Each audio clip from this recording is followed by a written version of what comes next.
presentation of Fox Sports. We are Fox. We are Florida. The All-Star glow is still on Marlins Park, and what a week. Giancarlo Stanton gave it his best. A coming-out party for Justin Bour. Have another donut. But the derby belonged to Aaron Judge. Insert tired judicial pun here. Tuesday went from Judge to Pudge. And after the pomp, after the circumstance, it was a Mariner who won it all. Tonight, the stars are back in place. Stanton, Bour, Bellinger, Dodgers in town. It's a three-gamer, Miami and Los Angeles.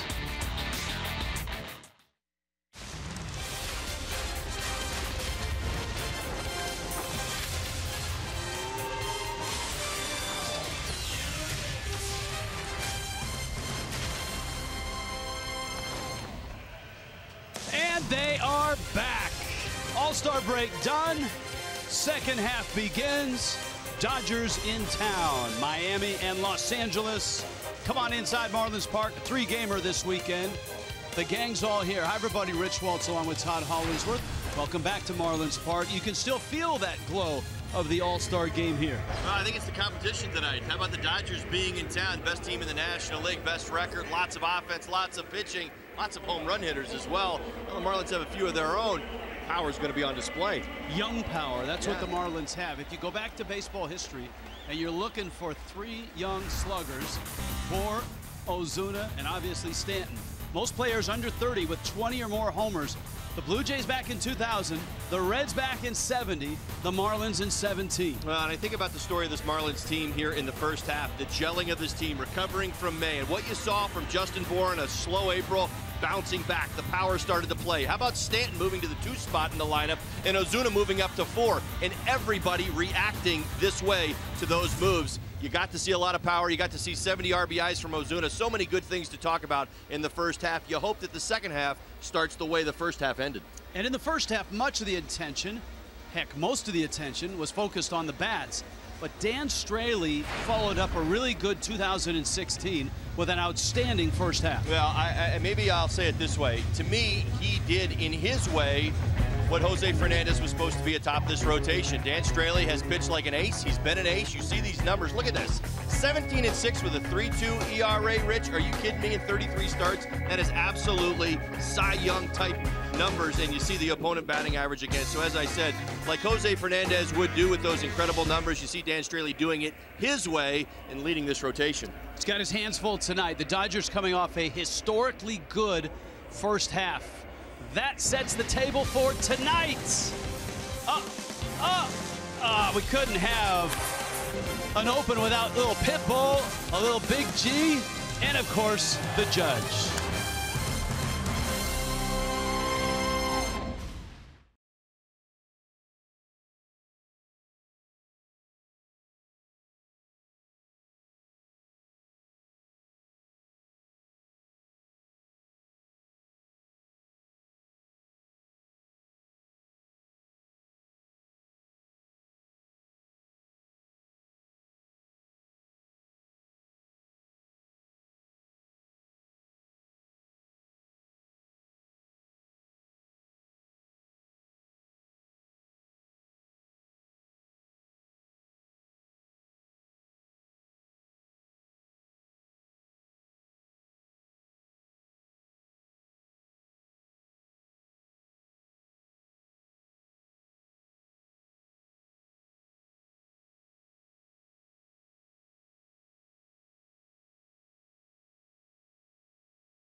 Dodgers and Marlins. Moments away from starting out to center field, our old friends Craig Minervini, Jeff Conine. Gentlemen. All right, Rich, thank you very much. Behind us, you can still see a piece of that All-Star logo, which I guess will be on the field for a little bit. And it's nice because it was one of the great baseball weeks, certainly in the regular season, ever in South Florida history. Well, I will say in this ballpark, it was the biggest week that's ever happened here at Marlins Park. All-Star game, there's a lot of festivities. I was part of a bunch of stuff starting last Thursday, and I tell you what, the buzz. Miami's an event-driven town. There was a big party here in Miami, and it lasted for 5 days, and I had a great time. And it came alive at the Derby, obviously, the All-Star game. What'd you think from a Marlins perspective? Bohr and Stanton, maybe they need a little tweak on the format, but everybody had a great time here. Yeah, not a great fan of the format they used. You had two guys that were deserved to go on to the next round, didn't make it, but Justin Bohr, holy cow, what he did in the home run derby against Aaron Judge. You talked about a spotlight marquee matchup. This was it, and Justin Bohr held his own against the major league leader in home runs at the break. I would guess not many people even knew, unless you saw the Marlins play this year around the country, who Justin Bohr is, or that his name was pronounced Bohr, not Bauer, like they were describing in the Cardinals podcast last week. But there he is, and he has become a bit of a baseball household name now, and that's great for the Marlins. To see his personality, which is something baseball sorely needs, come out, was exciting. It was very exciting for him, very exciting for the Marlins fans that were here to cheer him on. T-shirts tonight, the donut shirts being handed out for Justin Bohr. Giancarlo Stanton comes out there and stuffs his face full of donuts. It was a great, great moment. We'll have to find out what his favorite donut is. So we'll get all these details and more. Second half, a lot of stories to tell for the Marlins. They hope the story continues on a great run to the break, 27-19 to the break. Second half gets going next against the LA Dodgers.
Florida is brought to you by Jeep, by Hankook.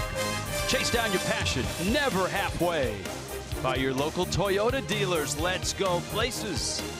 And by Southwest, transparency, low fares, nothing to hide.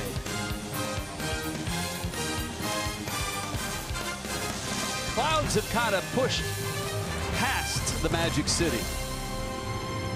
Dodgers are here, bright lights are on them, and why not? A little Game of Thrones theme tonight here at the ballpark. Southwest brings you the Dodgers, and there's a lot of sock in this lineup. Chris Taylor in the leadoff spot, Corey Seager at short.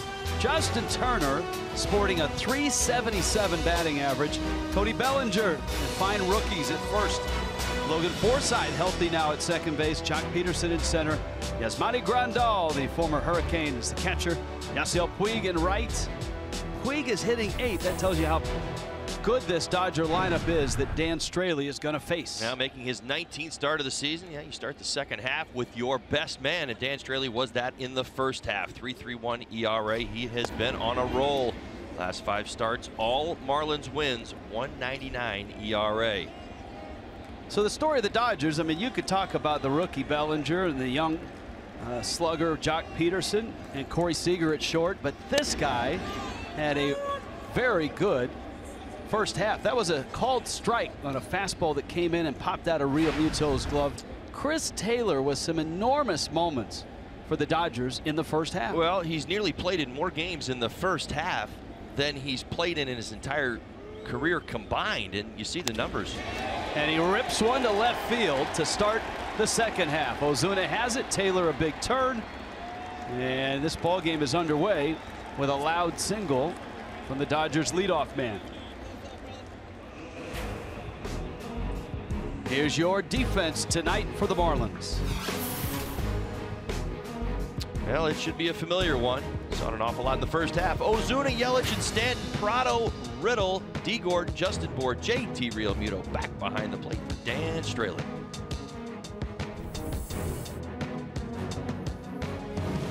Corey Seager, all-star, climbs in.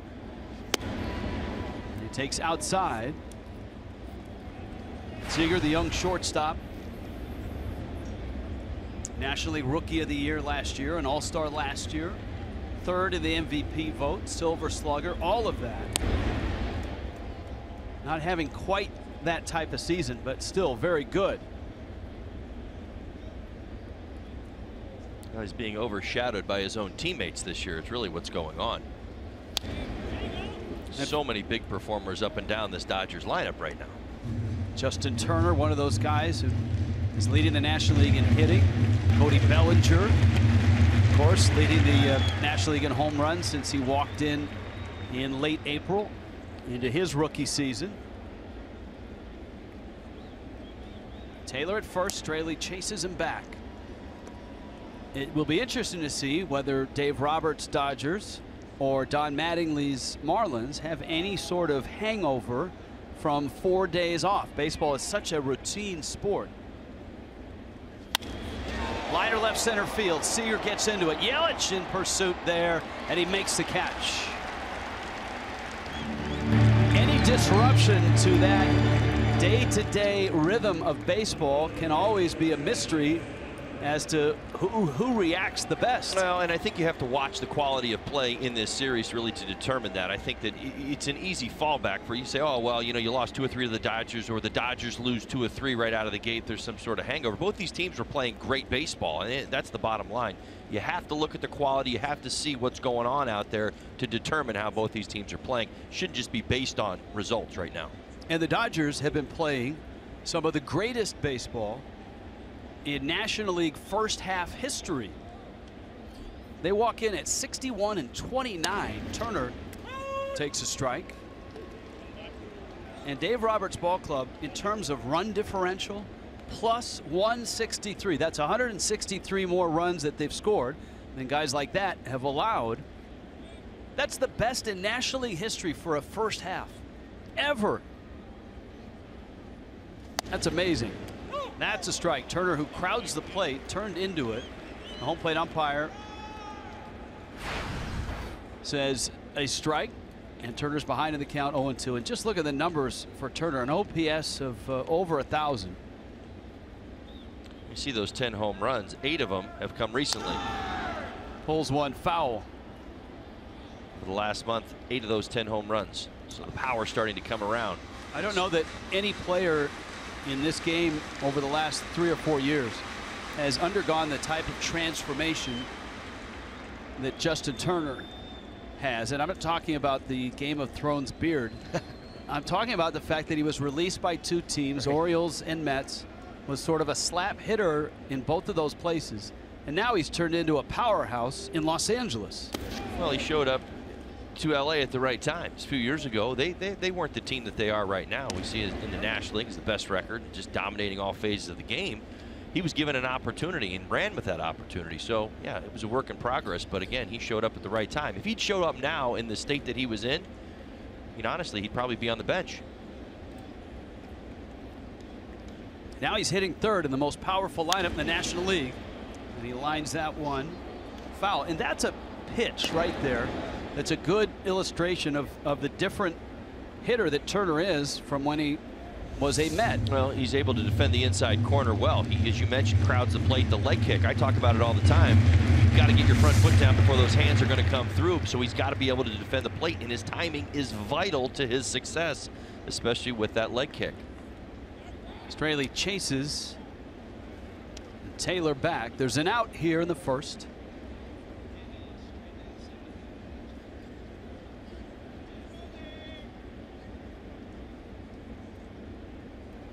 Taylor leaning at first, and the 1-2 from Straley is out. The count now 2-2. Now this Dodger team is a patient team. 373 walks in the first half. That led all of baseball. Dan Straley's got his work cut out. You've seen so far in the 12 pitches he's thrown. He's worked both sides of the plate very deliberately. Turner into the bat. He flips one out into shallow right center. It's going to land over Gordon's head. D picks it up. Racing to third is Taylor. And the Dodgers are set up at the corners.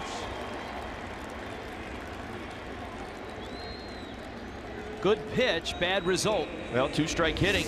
Saw 377 batting average coming into this at bat. This is what 377 hitters do. They stay on the baseball. Leg down. If he pulls off that ball, it's hit weakly to the left side. Stayed through it, gave himself a chance. Able to dump it in center field for a base hit. Even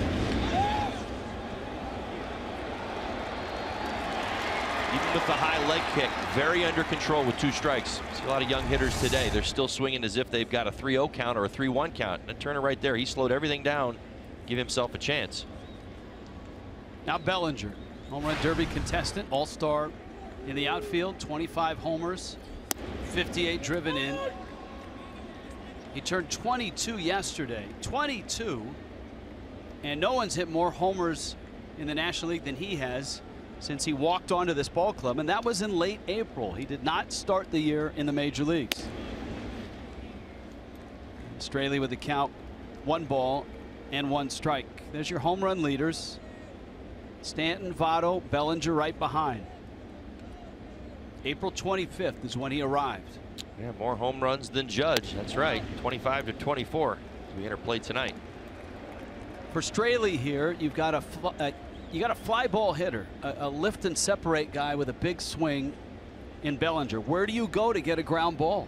Well, you have to keep the ball down in the zone and change speeds like that. That's exactly what you're looking for from Dan Straley right there. You want to get Bellinger out on his front foot, but again, it can't be predictable. Much like Turner knew with 2 strikes, they're game planning Dan Straley. They know that his slider and his changeup are his best pitches, and that's what he's working towards. So establishing that fastball to the inside part of the plate to both the lefties and the righties will be vital tonight. 2-2, jam shot, it'll stay on the infield. And Riddle is there to make the catch. So that's a big out. Straley goes after Logan Forsythe now. Dodgers second baseman who was on the disabled list when the Marlins were in Los Angeles.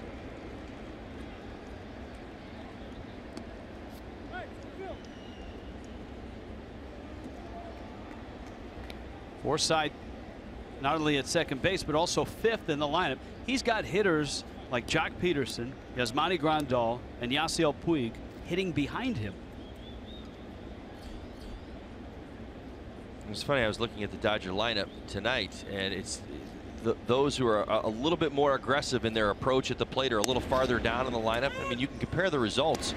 You can almost say that some of the guys lower in the lineup should be maybe hitting a little bit higher, but they are a little bit more reckless in their approach. Maybe that's, you shouldn't use the word reckless, but they're just a lot more aggressive. Guys at the top a little more conservative, willing to take a pitch. Liner center, Yelich a step in, 2 steps back, makes the catch. Straley pitches out of problems here in the first. Game underway, second half underway, and we're scoreless.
to lead it off. Miami and Los Angeles tonight, opening the second half.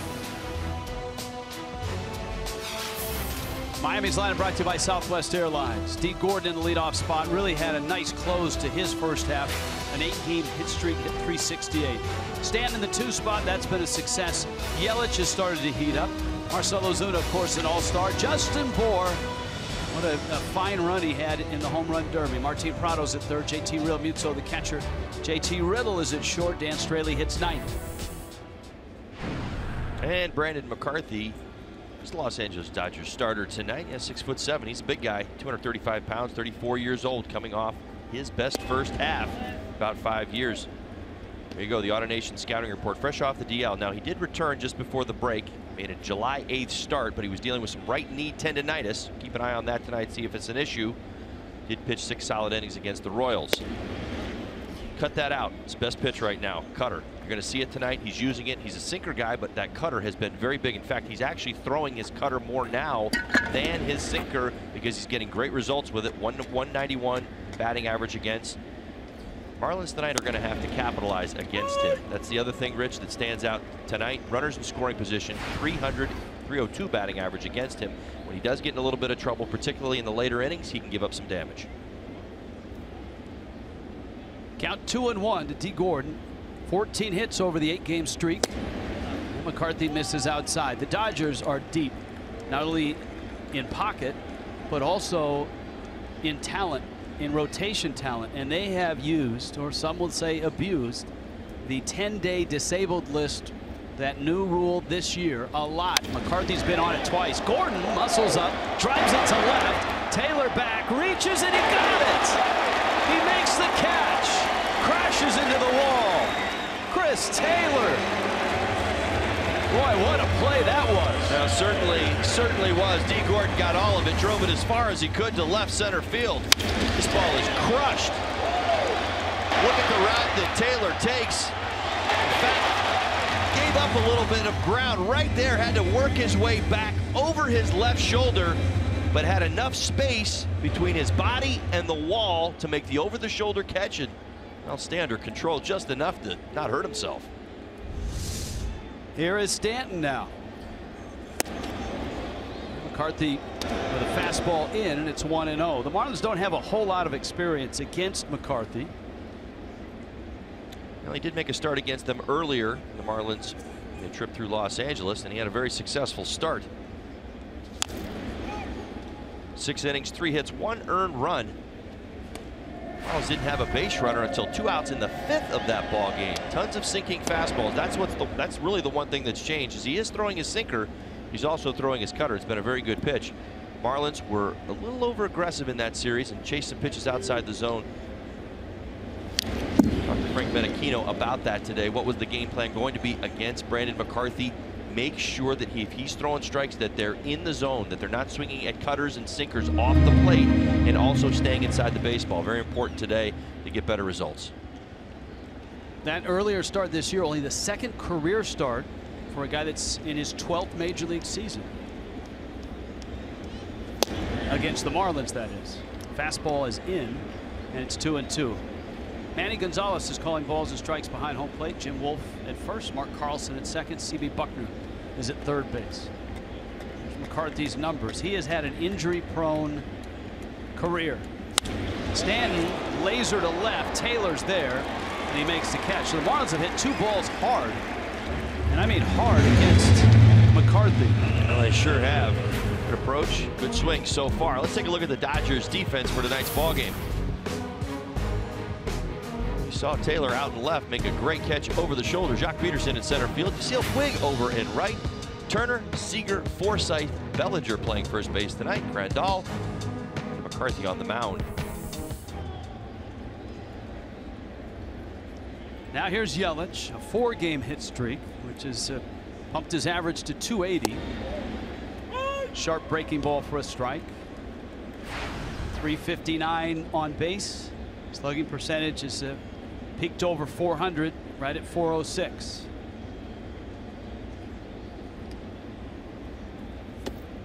Well, if you were to take his first half and almost split it down the middle, get a little little mathematical here on you, Rich. Half of a half, if you will. Now 256 hitter in those first 43 games, only 3 doubles. Now he cranked it up over the last 41 ball games. 306 batting average, 14 doubles for Christian Yelich.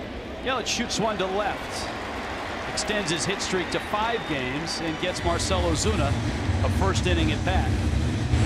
So far, this Marlins team is putting together good at bats.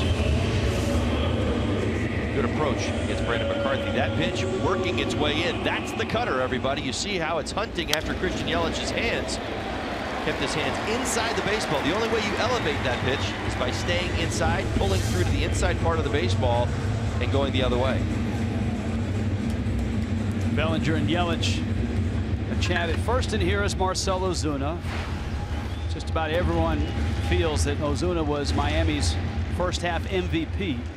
And look at the numbers: 23 homers, 70 driven in, 374 on base, and a .566 slugging percentage.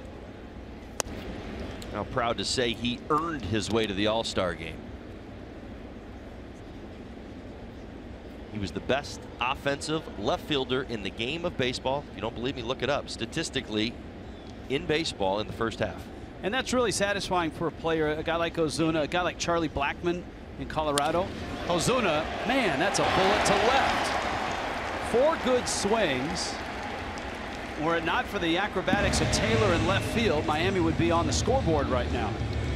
Now this offense was rolling when the break hit.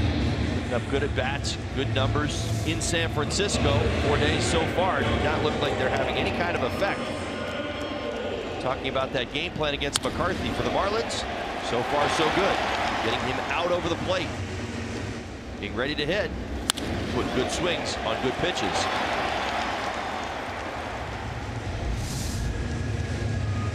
Well, it seems like a month ago that the Marlins were finishing off the sweep of San Francisco by the Bay. It seemed like all the big sluggers had nice road trips and nice series. Justin Bour knocked in 4 runs, had a homer and a double. And that home run gave Bour 20 on the season.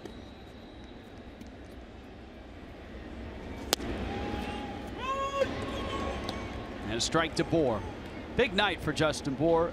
It is Bour's Grand Slam Donut T-shirt night tonight.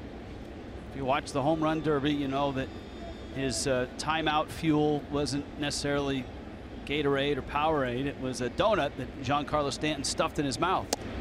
And that's a fastball for a strike. Well, if the first 4 hitters are any indicator of what's going to happen tonight, it's good signs for the Marlins. Brandon McCarthy is typically really good first 3 innings.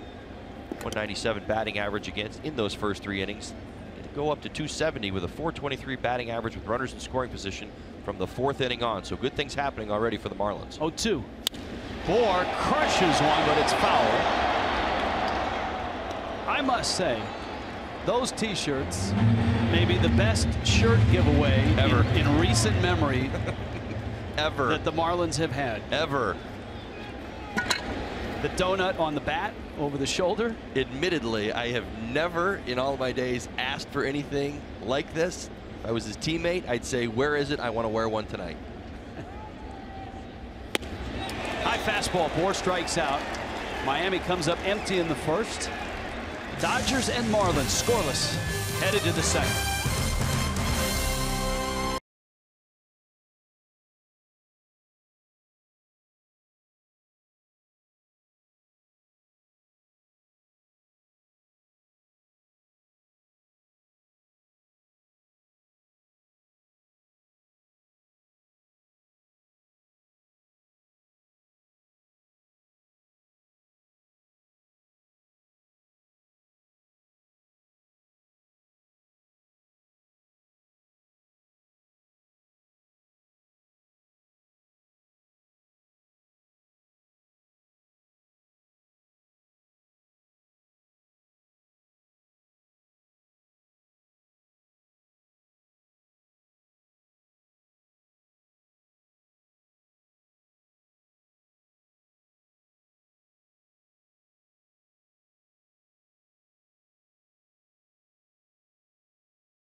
Thrones night. Yes, Tom Kohler, Jon Snow bobblehead night. There you go, along with the Bohr Grand Slam Donut t-shirts tonight. Dan Straley, Jock Peterson. Into the second we go. Peterson, Yasmani Grandal, and Yasiel Puig for the Dodgers. Both teams with a good opportunity in the first. Dodgers had first and third and 1 out, didn't score. That one's driven to right. That one's hit deep. Stanton going back at the track, and it is off something, and it's in play. Umpire says it didn't get out, and it will be a double. The Dodgers, no doubt, are going to look at the video. Let's take our first look. Whoa, that's as close as you can get without being a home run. If it hits the black part of the fence, it's a homer. Looks like it got between the pads. Right. It almost wedged itself. Well, in fact, it did. It just came back out. A lot of times, maybe it doesn't bounce back onto the field of play. Look at that. Perfectly between the pads. Yelich able to keep it at a double. Shouldn't be shocked by Peterson. He's really been swinging it lately. So a loud double, 13th of the season. That black wall, of course, represents the old wall. That 2 years ago would have simply bounced off the wall. But of course, in lowering and shortening the fence out in center field and in other places, that black portion is actually recessed from the top of that wall. The Mikasuki sign is the first of it. And of course, the wall goes all the way around to left center field. It is shorter. The wall is 8.5 feet in center than it used to be. Mid line, you can see the line in those bushes. See how dark the front of the bushes are? Mid line, that's the old wall's height, and it's about 15 feet behind the new wall. Just to refresh you if you haven't seen a game here in a while. Grandal pulls it foul. Been fun to watch the, I don't want to say resurgence, but how about emergence of the two guys from the University of Miami. Yasmani Grandal and Yonder Alonso. Alonso, of course, an all-star for the Oakland Athletics. Those two guys, both first-round draft picks of the Reds, traded in the same trade to the Padres, and they're still on the West Coast. Soft liner, that's over Gordon's head. Stanton is there quickly. Peterson will hold third. And both teams have started the second half by swinging it with some success. Well, the bottom of this Dodgers lineup is loaded with talent. Certainly guys having great years. Grandal does just enough to get that over D. Gordon's head. Jammed a little bit. Pick up the base hit. Dodgers in business again here in the second with runners on first and third, nobody out. Infield in this spot is going to be back for two. One thing Straley has working for him, and it's sometimes tough to see that or say that, first and third and nobody out. This is the 8th spot in the lineup. If somehow he can get Puig out, he then has Brandon McCarthy up with 1 out.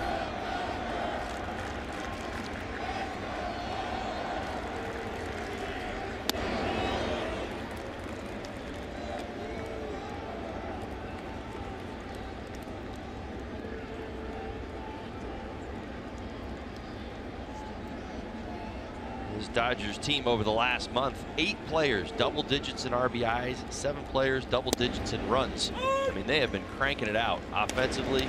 Pitching has been on fire. Bullpen one of the best in the game.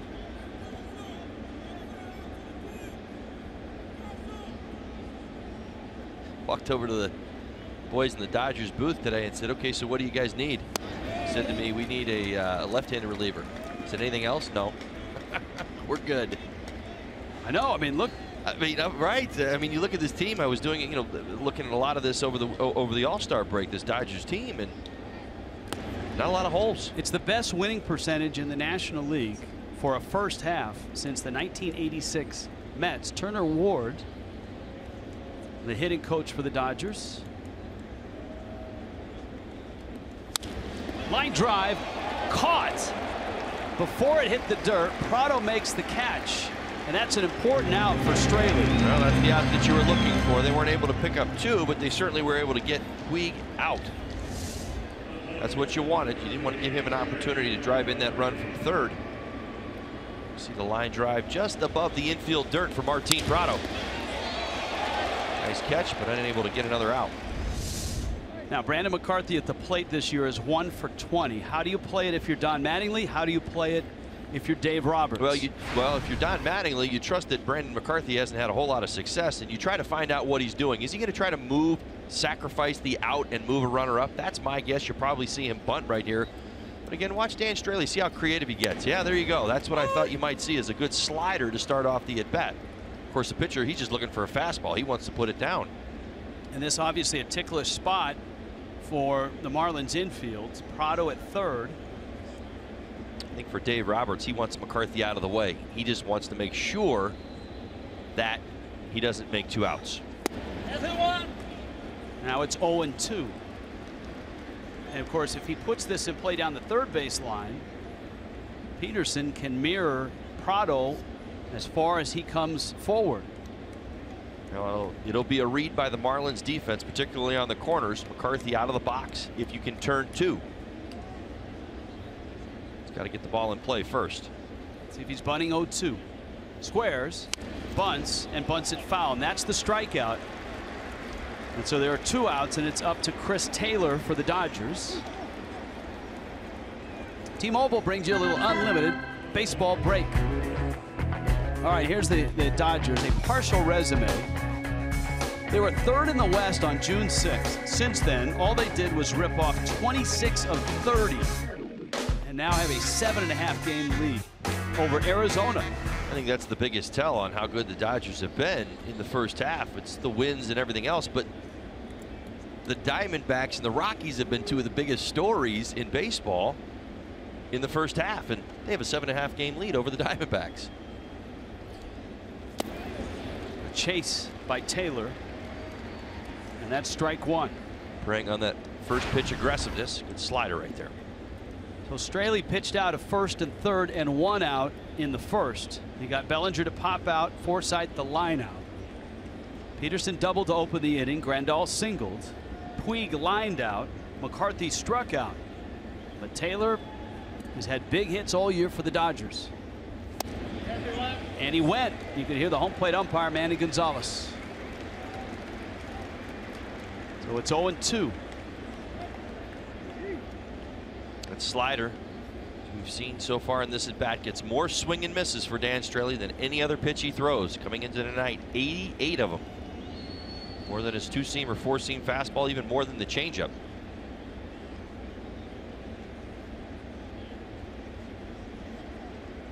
Oh, 2, runner on the move, pitches up. Real Muto's throw, dropped by Gordon. Runner comes home. Gordon's throw is high, and the run scores.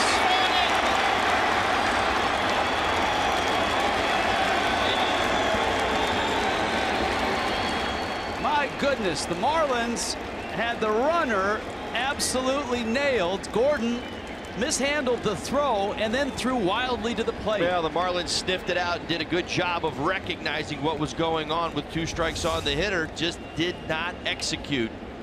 That throw right there, that's the one that's got to be caught, and this is where the panic starts. Runner from third comes home. D. Gordon, a little high throw. JT goes way up to try and secure it. Unable to hold on to it. So the Dodgers essentially steal a run. That's what they were trying to create. It's a delayed steal on purpose by Dave Roberts right there, trying to pick up a run. And a line drive to left. Heading to third, runner comes home. Ozuna up with it. Throw to the plate. Real Muto tag. Got him. Grandal is out. Ozuna with a 1-hop strike, and Real Muto was waiting on him. Fantastic read by Marcel. 1-hop throw at home. 1-0 Dodgers.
run, a great defensive play, saves a run. Now Marcell Ozuna does everything right as a left fielder. Watch, great read off the bat. So you see how he shortens up his steps right there, those little choppy steps. That's called getting your body under control.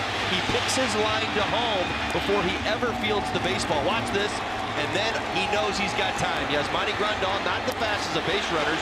The idea is to do everything technically correct as an outfielder, and he does. One hop throw. He didn't try to airmail it. He didn't try to overshoot everybody. He put it where JT Realmuto could catch it and tag. Well done. So Ozuna's throw keeps it at 1-0. Martin Prado, JT Realmuto, and JT Riddle for Miami in the second.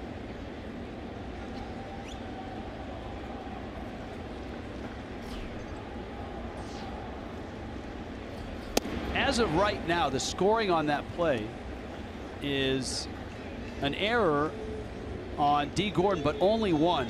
It very easily could have been two. One for the drop ball and the other for the throw, the high throw at the plate.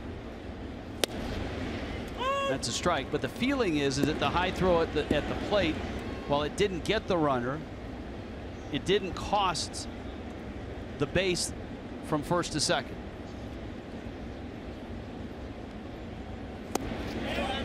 And there will be a caught stealing on Grandal, which means Realmuto is credited for a caught stealing. And obviously the Marlins would love to have that thing all over to try again. Grandal back behind the plate. Prado with a count 1-2. Who played in 33 games in the first half. And he hits one into center field. And Miami has 3 hits already and has barreled up everything that they've made contact with. Hall of Fame inductions coming up a little later on this month. You can visit Cooperstown and be there when Pudge is inducted into the Hall of Fame. There's a variety of travel packages available. And for information, you can contact our friends at the Hall of Fame. Go to marlins.com/HOF. Prado a single here in the second.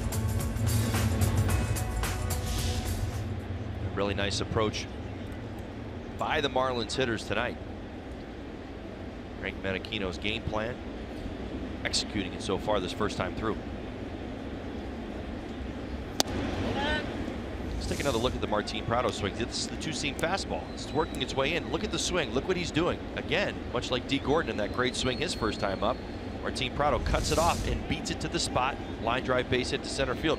This is exactly what Frank Menachino was talking about in making the adjustment from the McCarthy start earlier this year. Slow tapper, Realmuto hustling down the line. Turner quickly to first. Some help from Bellinger. There's the out. Prado ends up at second, and it brings up JT Riddle.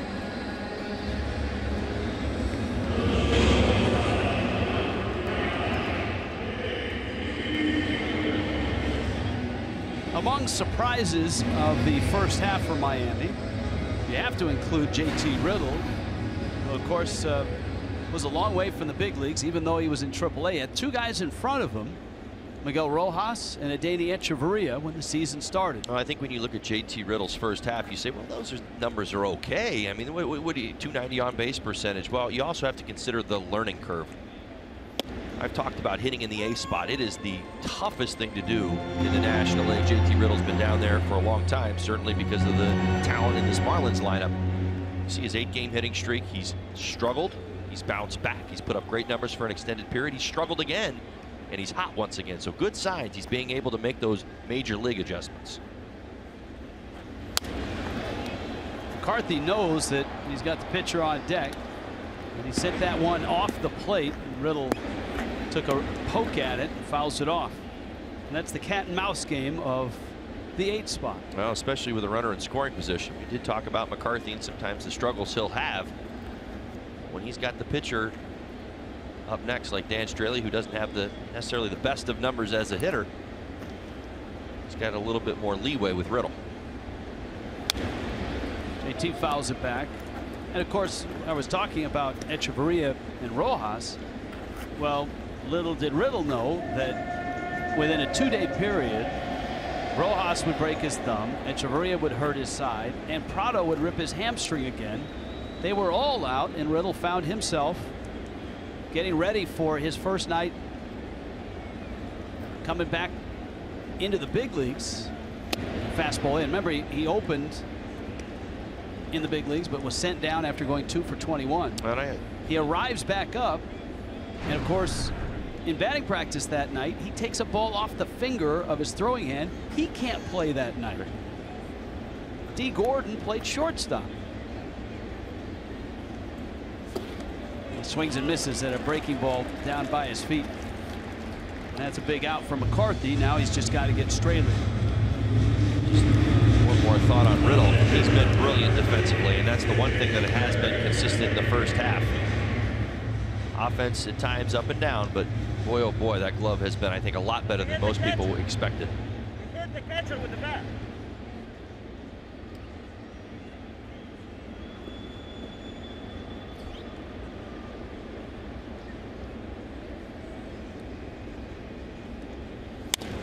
Straley puts it in play, but an easy ground ball for Forsythe, and he throws him out.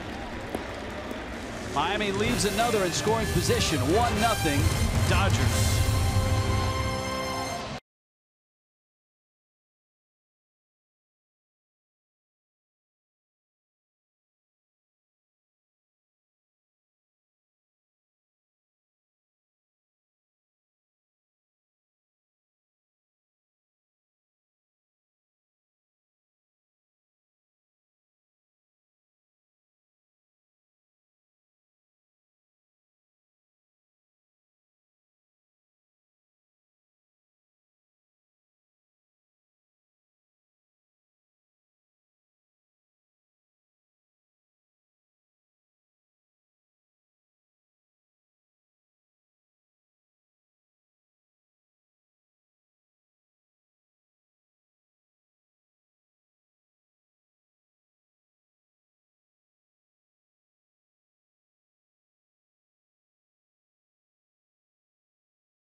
Game from Pitbull to Giancarlo and Justin Bour, and of course Aaron Judge winning the Derby.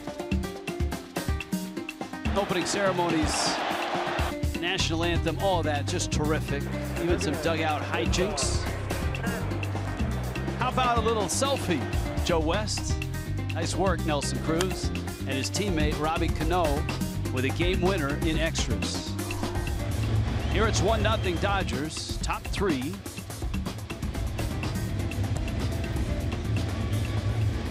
Justin Bour, really, I know he didn't get past the first round, but that was a coming out party for him. He had so much fun and performed so well in that first round against Judge, losing by just a home run. You agree that I really believe Judge won because Bour pulled it out of him.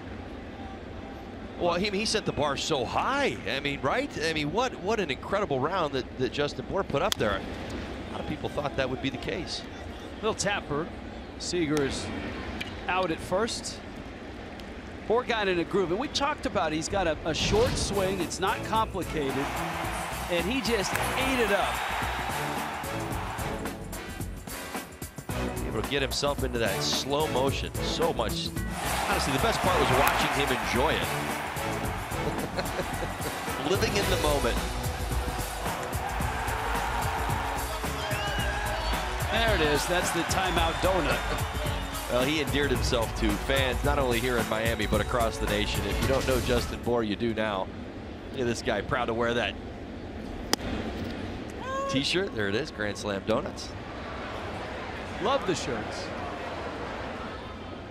The only sad part is we don't have one. No shirts for us.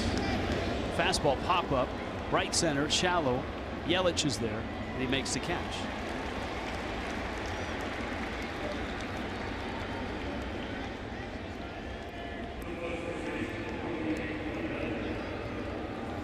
Fish and Dodgers at 110 on Sunday. The Aquafina family 4-pack starts at $84. 4 tickets, 4 Nathan's all beef hot dogs, 4 Pepsi soft drinks, or Aquafina waters. And for tickets, go to marlins.com/Aquafina. Look at Yasiel Puig in the bobblehead Hall of Fame.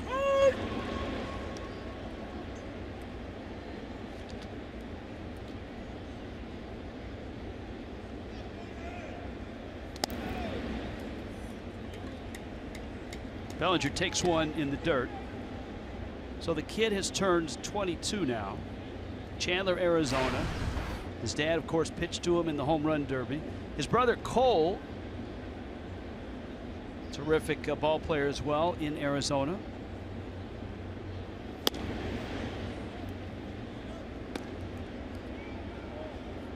Count 2-1.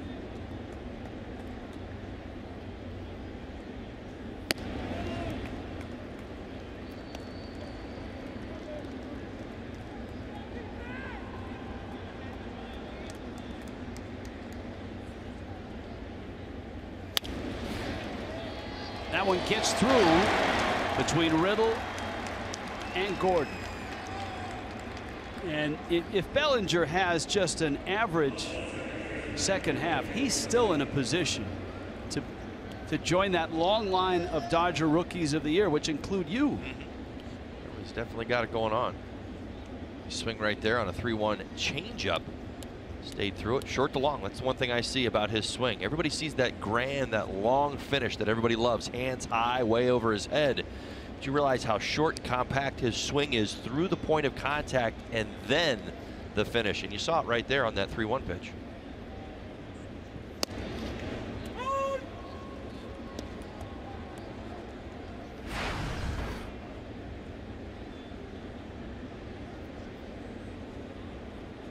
Forsythe line to center. Former Padre for 3 years, former Ray for 3 years.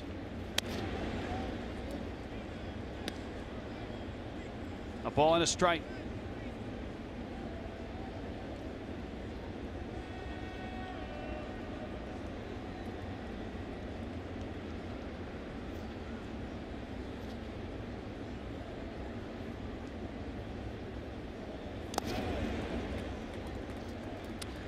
Be so much fun to watch these teams, these two teams, particularly their offenses go at it all weekend long. I think they're so similar.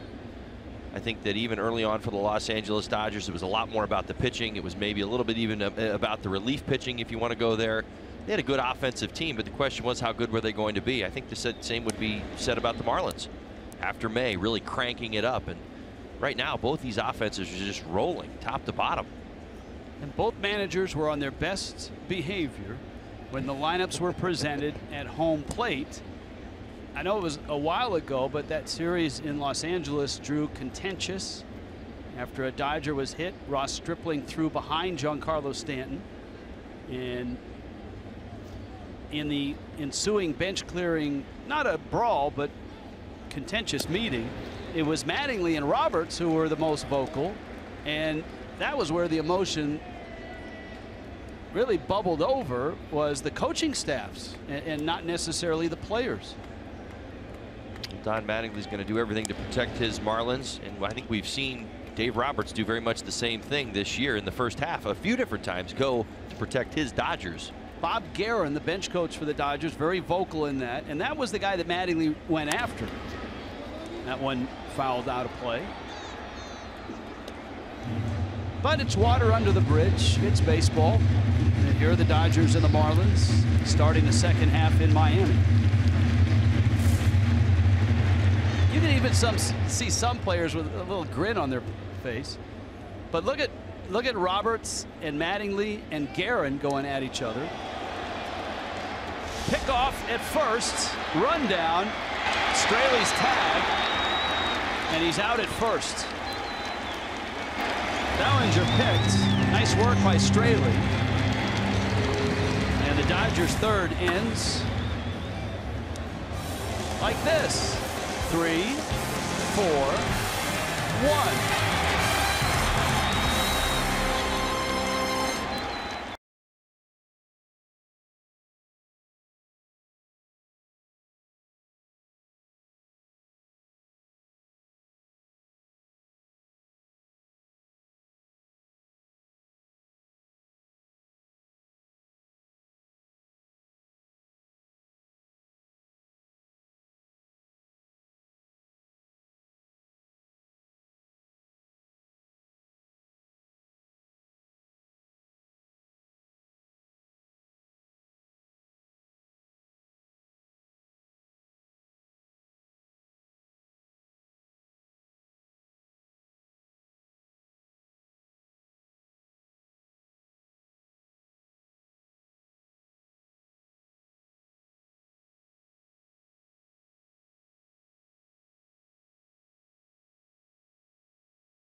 Bottom 3.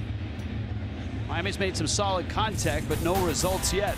Now you see the sinker still primary pitch. You can go back to his last start. It was a brilliant one. Again, he got 10 ground ball outs, only 1 fly ball out. So that sinker, a heavy pitch. I mentioned the cutter. It's certainly been one of his better pitches. There it is right there. See if the second time through he doesn't reintroduce that, because the Marlins had a lot of good swings against him and that sinker ball first time through. D. Gordon, Giancarlo Stanton, Christian Yelich.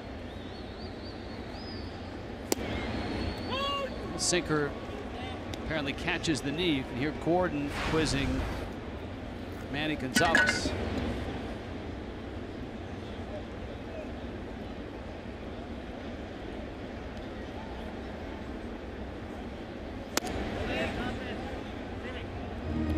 Pitch is in, and so it's 2-1, and that contentious pitch is the low one. It's just outside the zone. That last pitch was in. That's the cutter.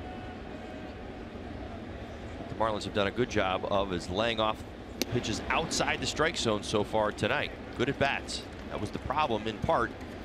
First start earlier this year against McCarthy. Swung at pitches outside the strike zone. 16 trips to the disabled list in McCarthy's career.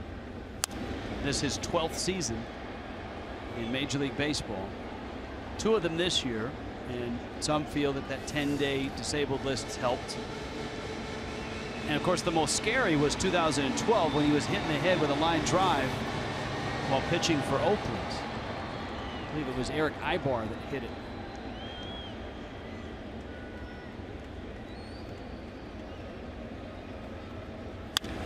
"3-2, Gordon pulls it to first. Bellinger steps on the bag. And the last time the Marlins saw him was in the sun at Dodger Stadium. Look at these. A lot of these pitches are outside the strike zone, elevated, up above the belt. Four-seam fastball. It's really good. Didn't allow a base runner until 2 outs in the 5th inning. The pattern in that day was the sinking fastball first time through, that cutter the second time through. McCarthy's two-seamer runs in. Stanton really finished the first half with a flurry. 2 homers on that last day on Sunday in San Francisco. He had 3 home runs in that series. He's been on a roll. 478, 5 homers, 9 runs last 6 games.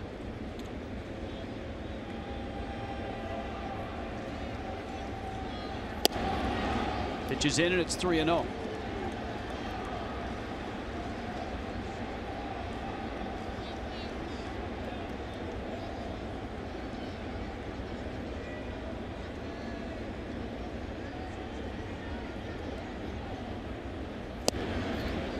McCarthy has been ultra stingy with the home run ball. Just 4 of them in 14 starts.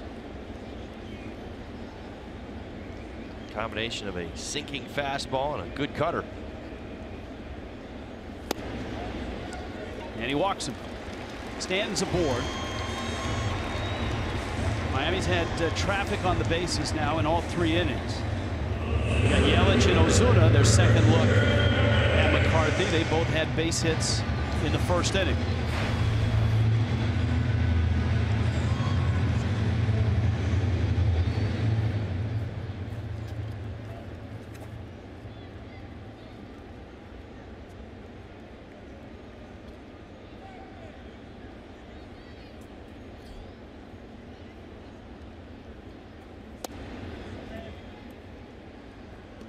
Cutter runs in, and it's 1-0.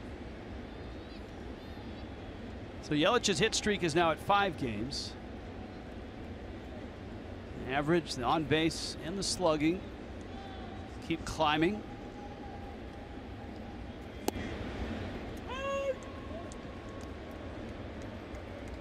You get a sense that for Yelich, he's poised to make a second half run, and we've seen that in his career.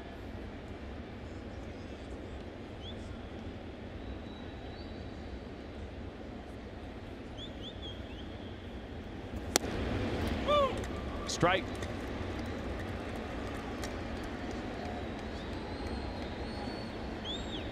That's a great pitch.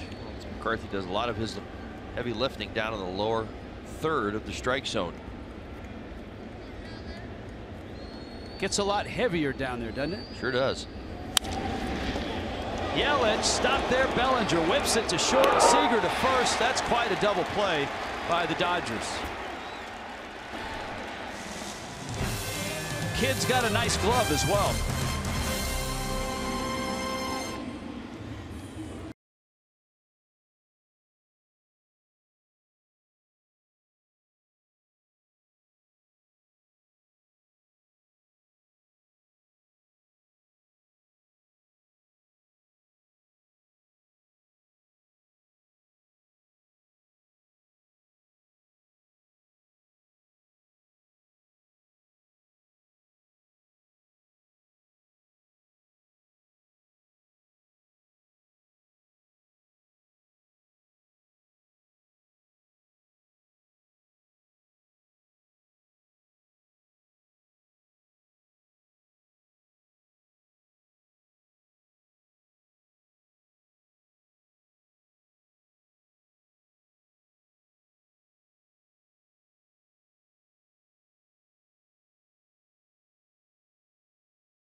This copyrighted telecast is presented by the authority of the Miami Marlins.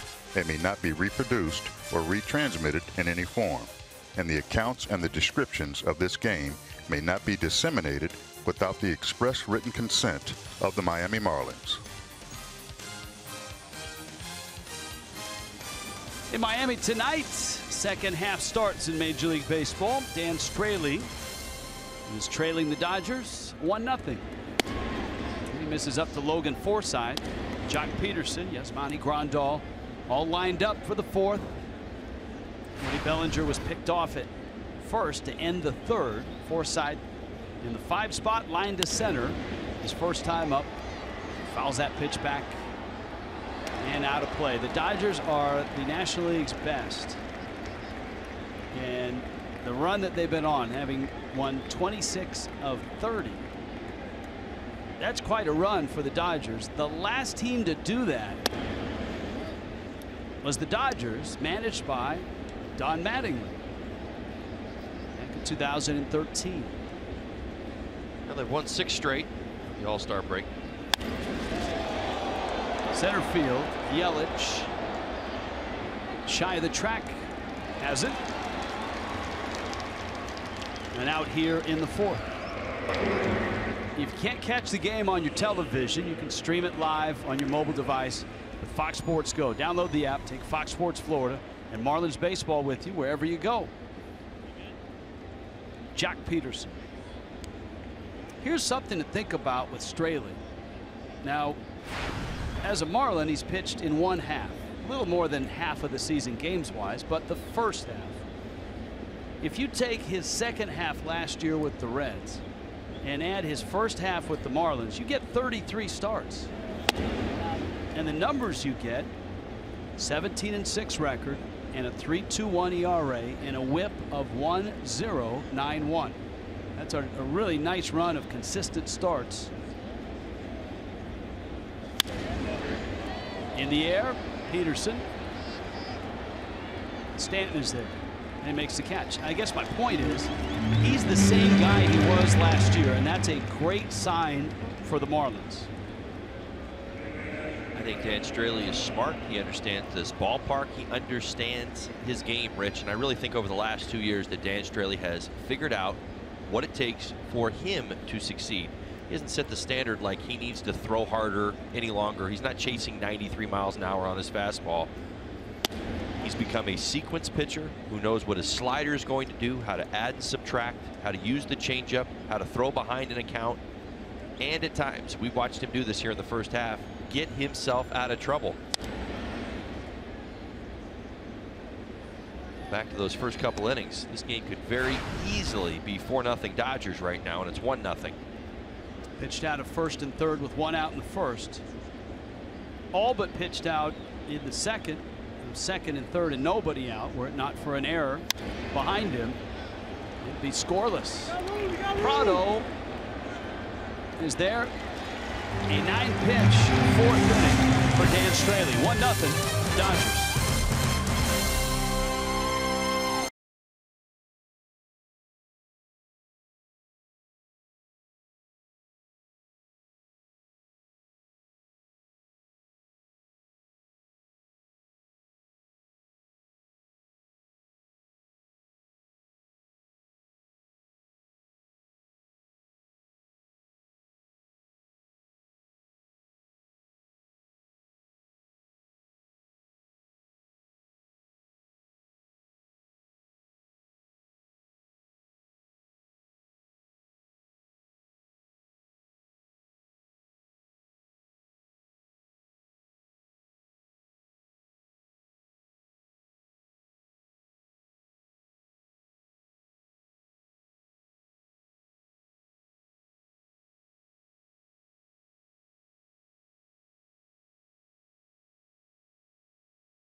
Is brought to you by Jeep.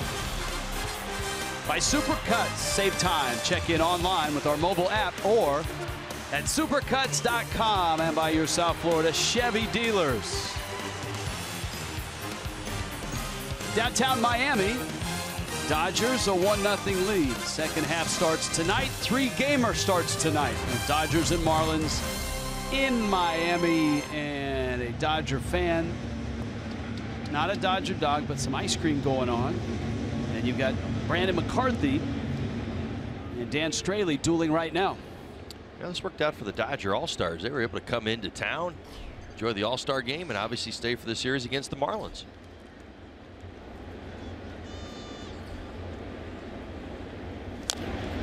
Marcell Ozuna fouls it off. Justin Bour, Martin Prado will follow.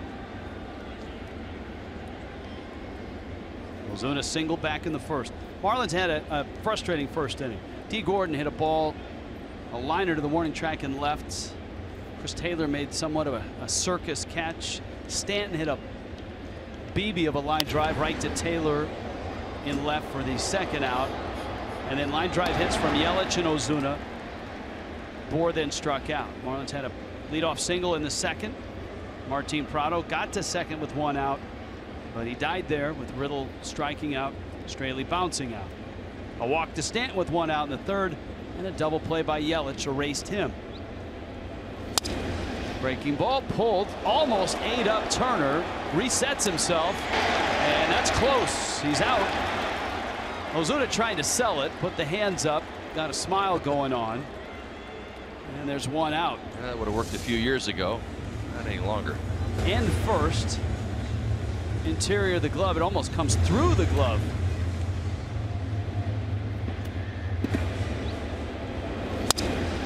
Now the rules, it's a nasty hop. The rule states interior of the glove, but it also touched the exterior of the glove. Well, in his pocket, he's got some loose strings on that glove. That's what you see almost coming through the backside of Bellinger's first baseman's glove. But still enough time to get the hustling Marcell Ozuna. There's Justin Bour. Bour pops this one back and out of play. Now, it's somewhat been dispelled. There's that great shirt. That would look good on you. I agree. Little self-promotion for a t-shirt right there. Yes. It's somewhat been dispelled that the home run derby can mess up a swing, because there have been guys that have had bad second halves after being in the derby. I think Bobby Abreu is probably the best example of that. Bour pops it to left. Long run for Taylor. And he's there and he makes the catch.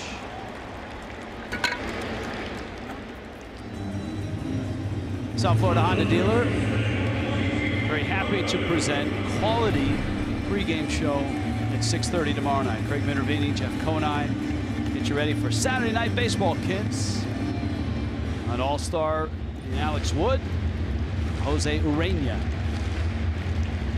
So Stanton kind of disproved it last year, and I think most of the studies say there are guys that are going to have second halves whether they're in the derby or not. There are guys that have good second halves that are in the derby or not. Any thoughts on that? I can't speak to it. I've never obviously lived it or put myself through it. I mean, a AA All-Star home run derby doesn't qualify in this conversation. So listen,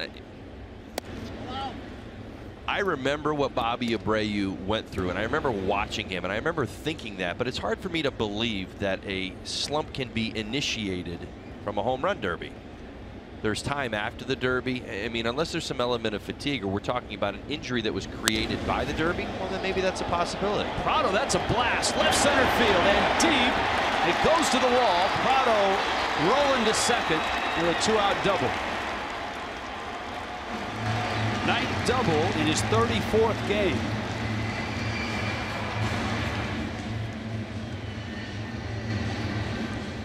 Two great at-bats from Martin Prado tonight. Sit back through the middle. This, a breaking ball. Stays right through it, drives it to left center field.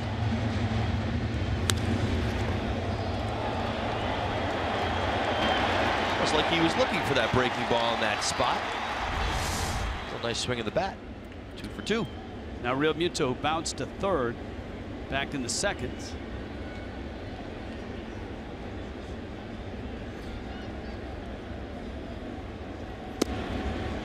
I don't think we were aware that you were in a Double-A home run hitting contest. Yeah, Wichita, right, about 20 plus years ago. And I think we each got like 7 swings. How'd you do? I think I did all right. I think I finished in the middle. I didn't finish in last, and I didn't finish in first. So I met my goal at the time. It was the first time I'd ever done it, so I wasn't really sure what to expect. But I was glad that I survived.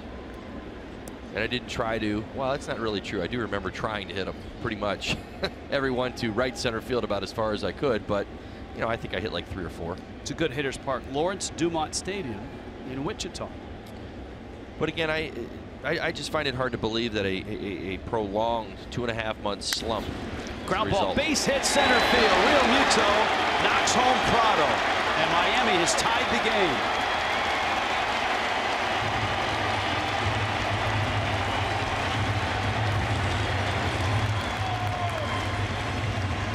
Talked about the midfield approach for the Marlins hitters tonight in this ball game. First a double to left center field, then a base hit back through the middle by JT Realmuto. Ties this game up. Hit it sinker right there. Would have hit it hard back through the middle. Ourselves a tie ball game.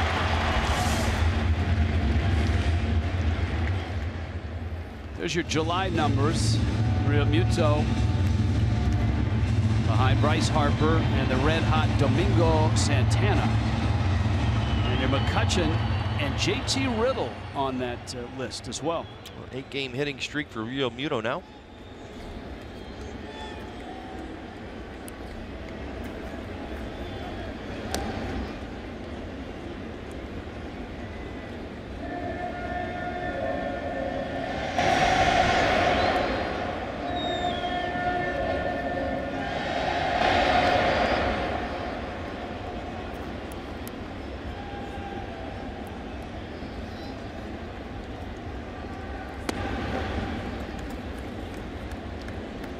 Saw the Riddle on the list of hot hitters in July. Struck out back in the second. Don't sleep on Real Muto. He can steal your base. He swiped 5. Base runners have had some success against McCarthy. 8 for 11 on the season. Now, if he steals second, the Dodgers conceivably could walk Riddle to get to Straley.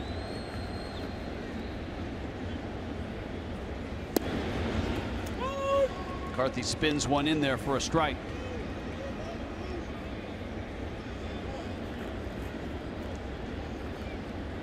It's the strategy inside the game. Do you want Dan Straley hitting potentially in that situation if there's runners on base? 2 outs. Look at it 2 ways. You can say, okay, well, we got past the pitcher's spot. Next inning, we back up top with D. Gordon. Or do you believe that JT Riddle can drive him in from first or second base? Or preferably, honestly, first base. Outfield's deep in expectation of that, or to prevent that. 2 balls, 2 strikes.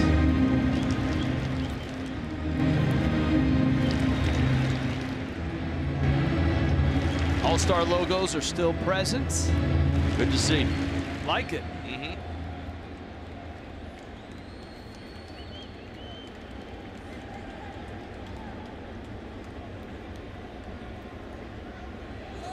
Runner does go. Real Muto had a pretty good jump.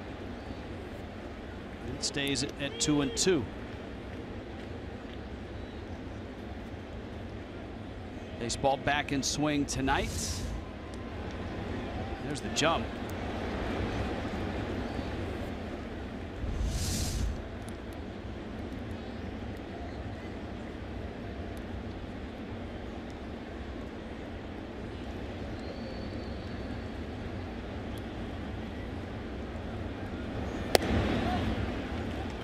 take by Riddle. I think that's one of the things that JT would like to do more in the second half, and that's walk. Just 11 walks in the first half. Well, he showed some signs over the last, I'll say, 2 weeks or so, particularly the last road trip. Getting to 2 strikes and showing some better discipline, not chasing outside the zone nearly as much as he did when he was struggling. High chopper. Real Muto has to wait to clear it. And a nice play by Forsythe to get Riddle at first. Miami ties it. It's 1-1.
The first pitch from Charlie Huff.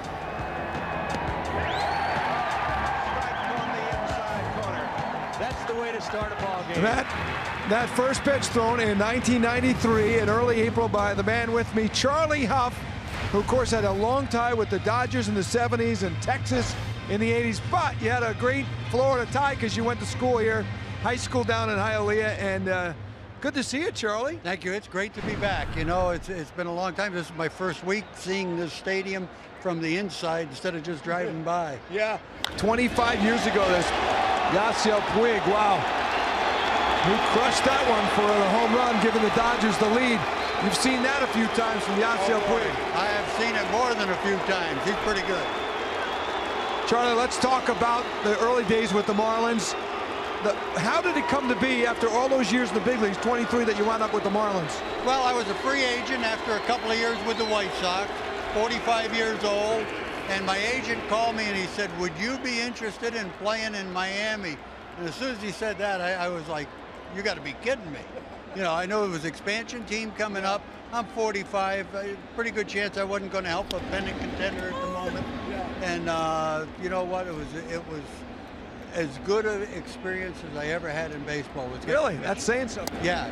I got to play in 3 World Series, and pitching opening day for the Marlins was a huge thrill. When did you find out you were going to be the opening day pitcher?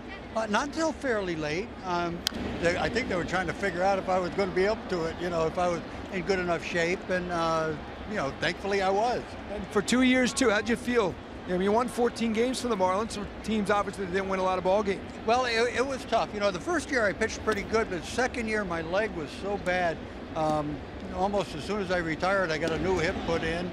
I've done it again, and my other one went too. So, you know, bionic a little bit, but you know, like I say, it was so much fun, and that was a really good organization at that time. What about the knuckler? There's a few guys you see. Is it going to ever catch on bigger, or do you feel like what we see is what we get? Well, there's a few. There's, you know, R.A. Dickey's still throwing. Stephen Wright with the Red Sox is still pretty good. He's out with a knee injury. But you know, so much emphasis is put on the kid throwing 95 miles an hour that it's difficult to get a chance as a knuckleball pitcher, and that's the only thing that holds you back. You still teach the knuckler to guys? Well, I'm working with a couple of guys, but I work for the Dodgers, so I'm not with anyone in particular. But like I say, if kids call me and they go, okay, I'll meet you somewhere. All right, the excitement of the first pitch. Were you nervous at all? You know what? I mean, I was never really nervous playing baseball. Yeah. But going out there to throw that first pitch, like I say, was as good a thrill as you could have. So yes, I was plenty nervous. You followed Joe DiMaggio, right? Oh yeah, that's a good one. He threw the first pitch. Now, well, good company I'm keeping. Yeah, nice to see you, Charlie. You're looking great, Charlie. Thank you. It's great to be here. And I love guys. Every time I'm walking around the stadium, you see that pitch. Charlie, could you give us that delivery? Just how did it look? Oh, a little crampy now.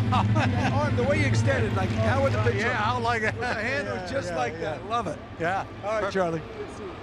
Charlie Huff, guys, back to you. All right, thank you, Craig. Chris Taylor engaged with Dan Straley here. 0-2 pitch is in the dirt. The count is 1-2. Yasiel Puig just hit a baseball 449 feet. A breaking ball from Dan Straley that did not break enough. Yeah, almost as if he was looking for it. Unloaded, no doubter.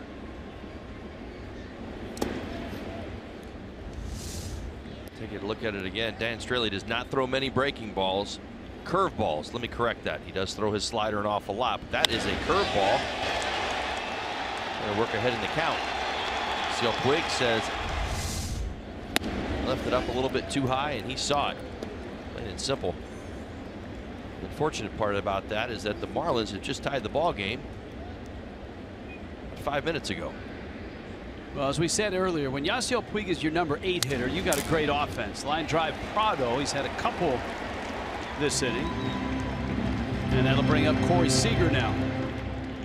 2-1 Dodgers, an unearned run for the Dodgers in that second inning.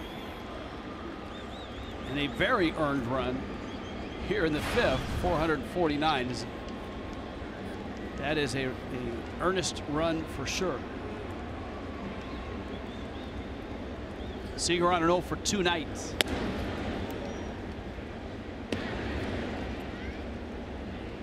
Do you rookies of the year, whenever a Dodger wins that award again, do you all get together for like a secret dinner? We put our secret, our blue blazers on, right, and have a secret meeting, you know, right around Christmas time or something?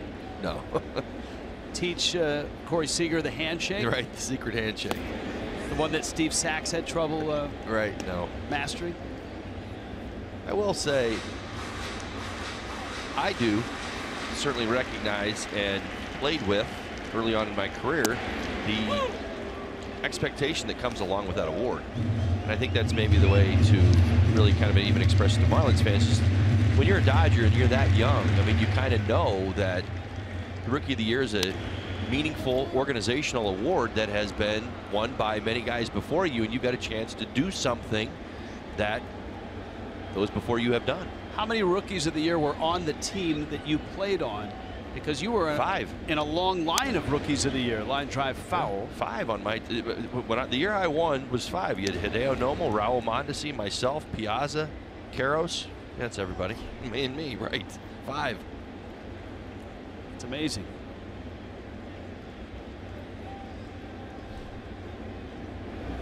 Two high fastball. And the count stays at 2-2.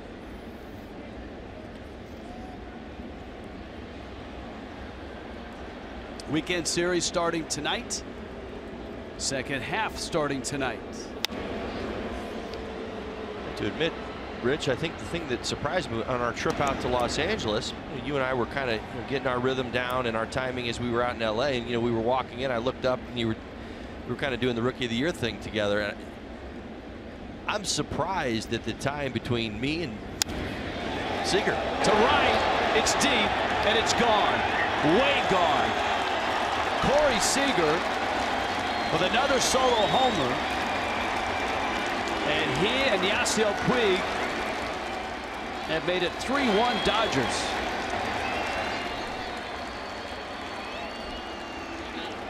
Wow, that's number 14 This Dodgers team filled with power hitting players.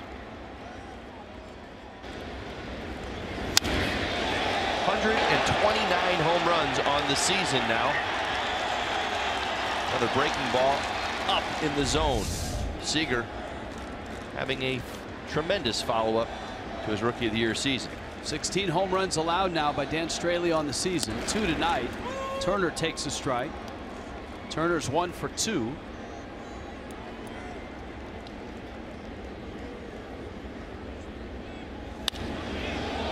Center field. Yelich there. From 1-1 to 3-1. Yasiel Puig and Corey Seager with home runs.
Corey Seager to right.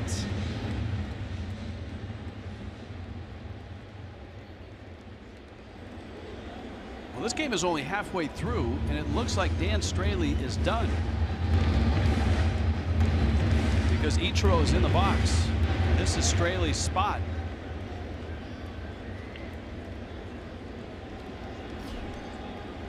Miami's bullpen is active, and Ichiro gets drilled.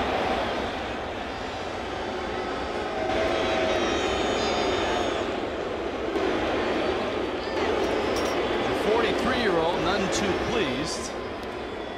He has great numbers against McCarthy in his career. He's going to trot down to first. McCarthy. And that is inside. That's no way to treat a Hall of Famer, is it? Certainly is not. Say he got around his cut fastball, but it's a bit of an understatement. That's way inside. Now, look, it's 3-1. Ichiro's leading off, and you got the top of the order coming up. There's no way that McCarthy is in there on purpose, and you can see it was a cutter that ran in. It's the cut fastball. It's just that it's so far in. I think that's, as I said, you know, he got around it, and if you get around it and you hold on to it a little bit too long, it's the longer you hold on to it, the farther it's going to go inside. Gordon sets down a bunt. Grandal pounces, gets an out there. And Deke never got that one off the launch pad. Just sort of dribbled out in front of the plate. Geico presents a little slice of Marlins history. 4 players represent the Marlins at the 75th All-Star Game, which is at Houston's Minute Maid Park. Armando Benitez, Miguel Cabrera, Mike Lowell, and Carl Pavano. This is back in 2004. It's the first time 4 Marlins ever made the All-Star team.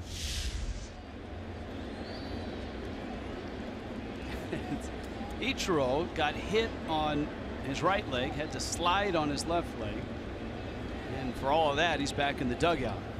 Stanton drives one right center field. That's in the gap. Gordon racing for third. Up with the ball is Puig. He drops it. Gordon's going to score. Stanton's arriving at second, and Miami cuts the lead down to a run. And an RBI double by Giancarlo Stanton.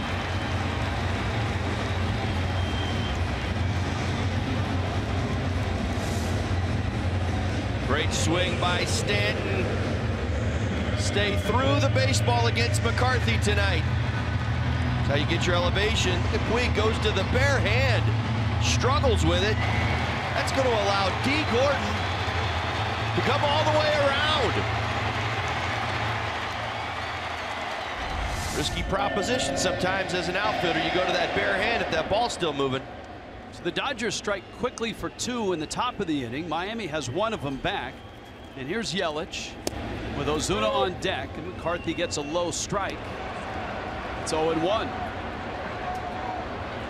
It's a nice souvenir. Yelich is singled and bounced into a double play.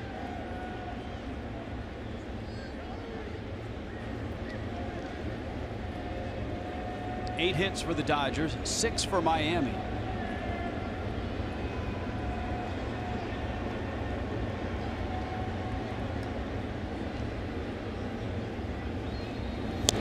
To the screen. Stanton to third. Grandal's going to throw it. And Stanton's in there. Closer than you thought it would be, but he is safe. Well, what once seemed quite comfortable got a little closer. Giancarlo Stanton almost felt like he was going to come up a little bit short into third right there, able to get underneath the tag of Turner. Dodger infield is in. 1-1 to Yelich. It's a pass ball on Grandal. Some miscommunication between he and McCarthy. Sets the Marlins up again. Grandal the most in the National League now with 10. It wouldn't have anything to do with all the arms he's been catching. Junichi Tazawa in Miami's bullpen. Yelich in an RBI spot, but he needs contact. 1 out, infield in, Stanton at third. And he chases. Oh, that's a big out for McCarthy.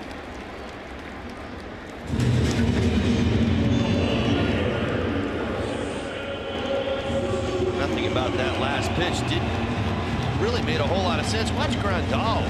He wants the ball up in the zone, top of the zone. Look at McCarthy's sinker way down in the zone. Either way, the result the Dodgers were looking for. Swing and the miss. Now 2 outs here in the 5th. Marcell Ozuna singled and bounced out.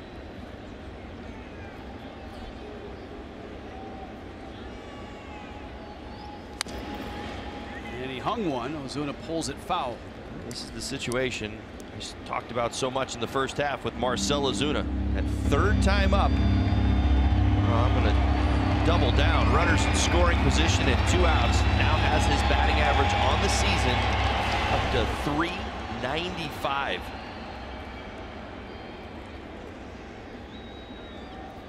Dodgers play him to pull on the infield.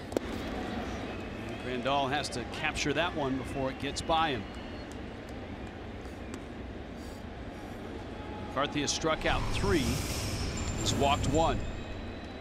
Alex Wood, the All-Star, who made the team as a replacement for Clayton Kershaw, who was not eligible to pitch,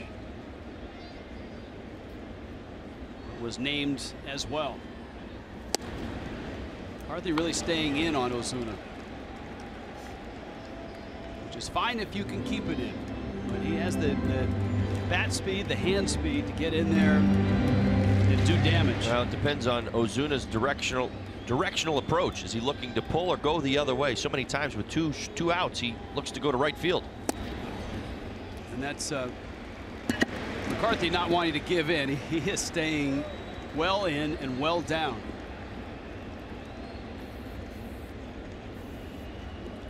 Dodger bullpen is active. Miami's bullpen is active. It's only 3-2 and it's only bottom 5. That's ball 4. Ozuna takes his walk. And now it's Justin Bour with runners at the corners. Ross Stripling in the Dodgers pen. Really nice at bat by Ozuna. And Dave Roberts right now is coming out. Now, McCarthy is making just his second start in 20 days. There's been no motion to the bullpen yet. Stripling is ready. Roberts wants to know straight from McCarthy how he feels. Mentioned early on in the ball game, the numbers for McCarthy: innings 1 through 3, 197 batting average, runners in scoring position 185. Now, innings 4 through the rest of his outing, 270 batting average against, runners in scoring position 423. So, Dave Roberts out of the dugout for obvious reasons. Is he laboring? Is he having some issues now in that second start in the last 20 days? I think McCarthy wanted Bour more than he wanted Ozuna. And I think for Roberts, maybe that sold him on leaving him in, is the 2 at-bats. He struck Bour out in the first. Bour popped up in the 4th. So he's 0 for 2 in a big spot here. Infield swung towards the right side. Bour takes strike 1.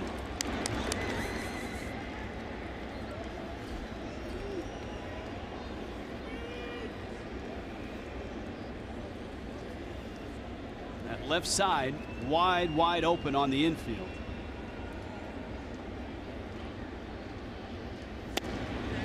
And Bour takes in. Good take there on that cut fastball. Straley leaves after 5 innings and only 84 pitches. Bour's Grand Slam donut t-shirt tonight. The 1-1. He fouls it at the plate.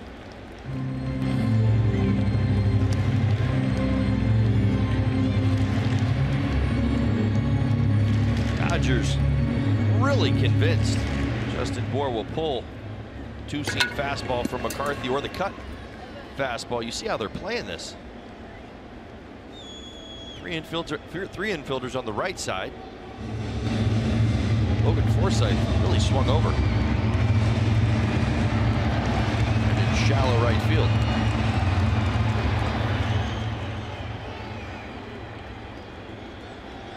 Ozuna and Stanton at the corners, but McCarthy out in front 1 and 2. No chase from Bour. It's 2 balls, 2 strikes.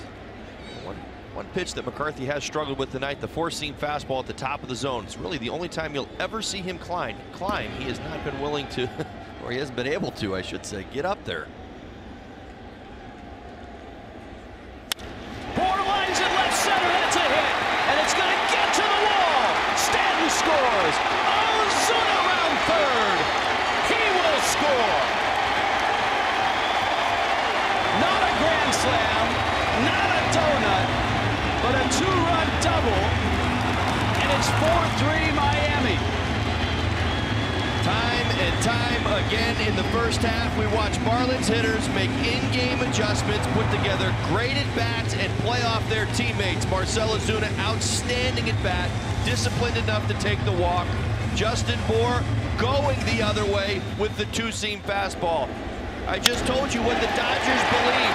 3 infielders on the right side. What does he do? He goes the other way. Huge double. All with 2 outs here in the 5th.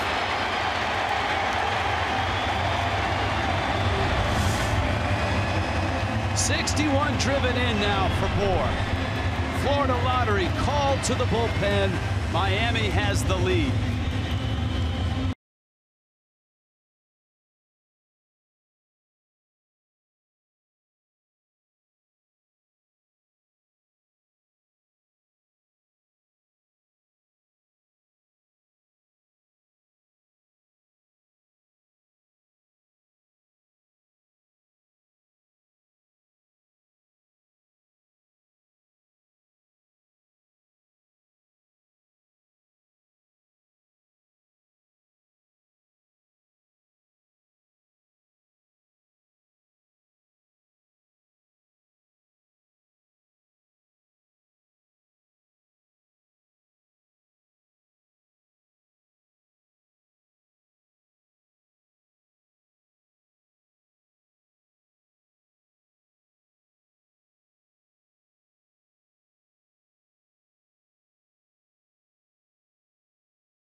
Out. Marlins a 4-3 lead.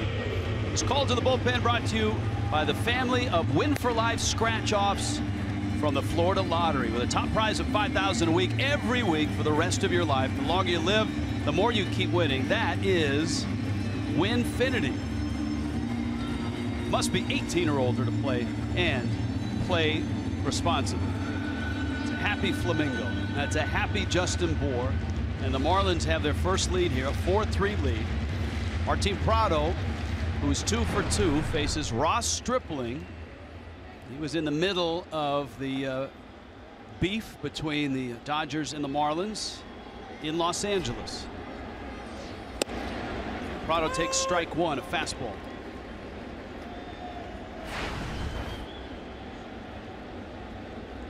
I mean, both pitchers certainly gave up some loud contact, but in a low-scoring affair after the All-Star break, maybe the managers both figured, hey, I got a fully rested bullpen, let's go get him some work. Dodgers bullpen has been very, very good this year, especially the back of the pen. Been the best in the National League, 2.99 ERA. That's first. Oh, by the way, 340 strikeouts by the bullpen, first as well. Team Prado, outstanding game to this point. Nice pieces of hitting. Prado comebacker. Stripling has it, underhands to first, but Miami rises up and scores 3 times. The last 2 coming on Justin Bour, and a 2-run double.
Very nice. A little selfie there, and maybe an emoji when you send that picture. World Emoji Day. Did you know that's coming up? I did not. It's on your cell phone calendar, my friend. It July is? 17th at 7:10. If you communicate entirely in emojis, it's the perfect day for you. On Monday, World Emoji Day will be celebrated throughout baseball and Marlins Park. Purchase a special event ticket and you'll get an exclusive Marlins emoji t-shirt. For tickets, go to marlins.com/special events. All right, now Dan Straley, remember on the rundown, his right hand's on the ground. He gets the tag in. There's a possibility as he's flexing the thumb.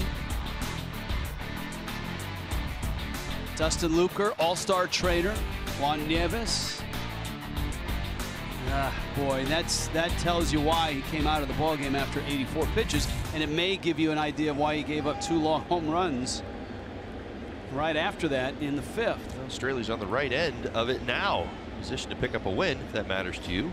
Certainly does to Dan Straley, pitching very well of late. In fact, Marlins won his last 5 starts. So there is no word on an injury. Those are just the pictures that we saw. And anytime you see the trainer and the starting pitcher flexing his thumb, showing it to his pitching coach, those are pretty good hints that something might be amiss.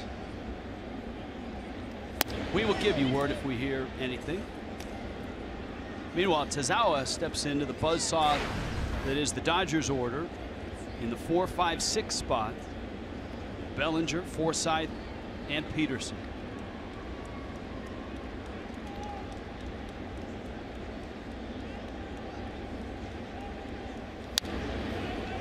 Great spot to get Tazawa into the ball game. Throwing the ball pretty well of late, but get this. Left-handed hitters only hitting 184 against Tazawa on the season. 3 consecutive Dodger lefties coming up. Well, had a nice finish against the Giants.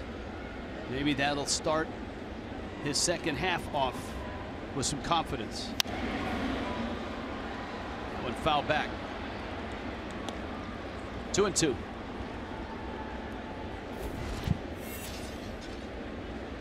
Of course, like cold hard facts. Cody Bellinger, youngest position player to be honored as an all-star in Dodgers history. That's saying something, right? I mean, Corey Seager last year. Fernando was an all-star, wasn't he? Yeah.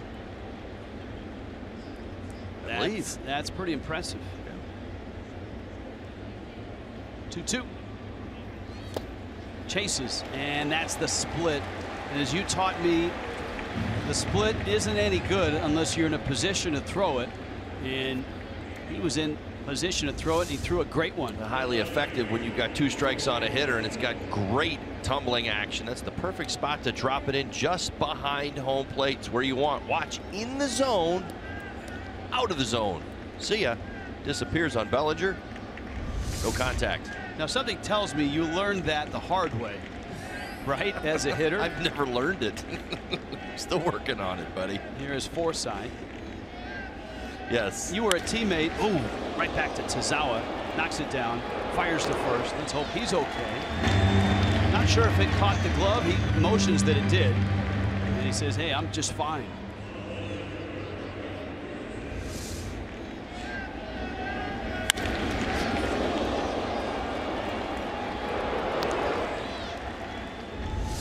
Good work by Tazawa. You were a teammate of Hideo Nomo's. How was his split? One of the best. Basically watched him throw a no-hitter at Coors Field using exclusively the split finger fastball. He's one of the best in the game. Of course, he had elbows and arms and a tornado delivery coming at you as well. Hit the ball as well as anybody I'd ever seen. Liner, Riddle is there, and Jock Peterson is out. Tazawa goes 1, 2, 3 in the 6th. That's a 7-pitch inning. 4-3 Miami.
Bottom 6 here in Miami.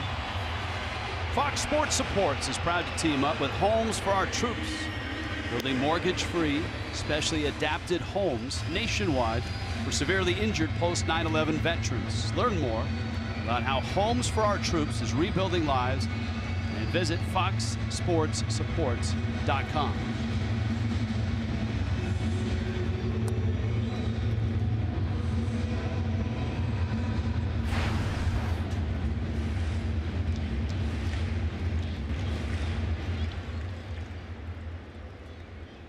JT Realmuto had a big hit.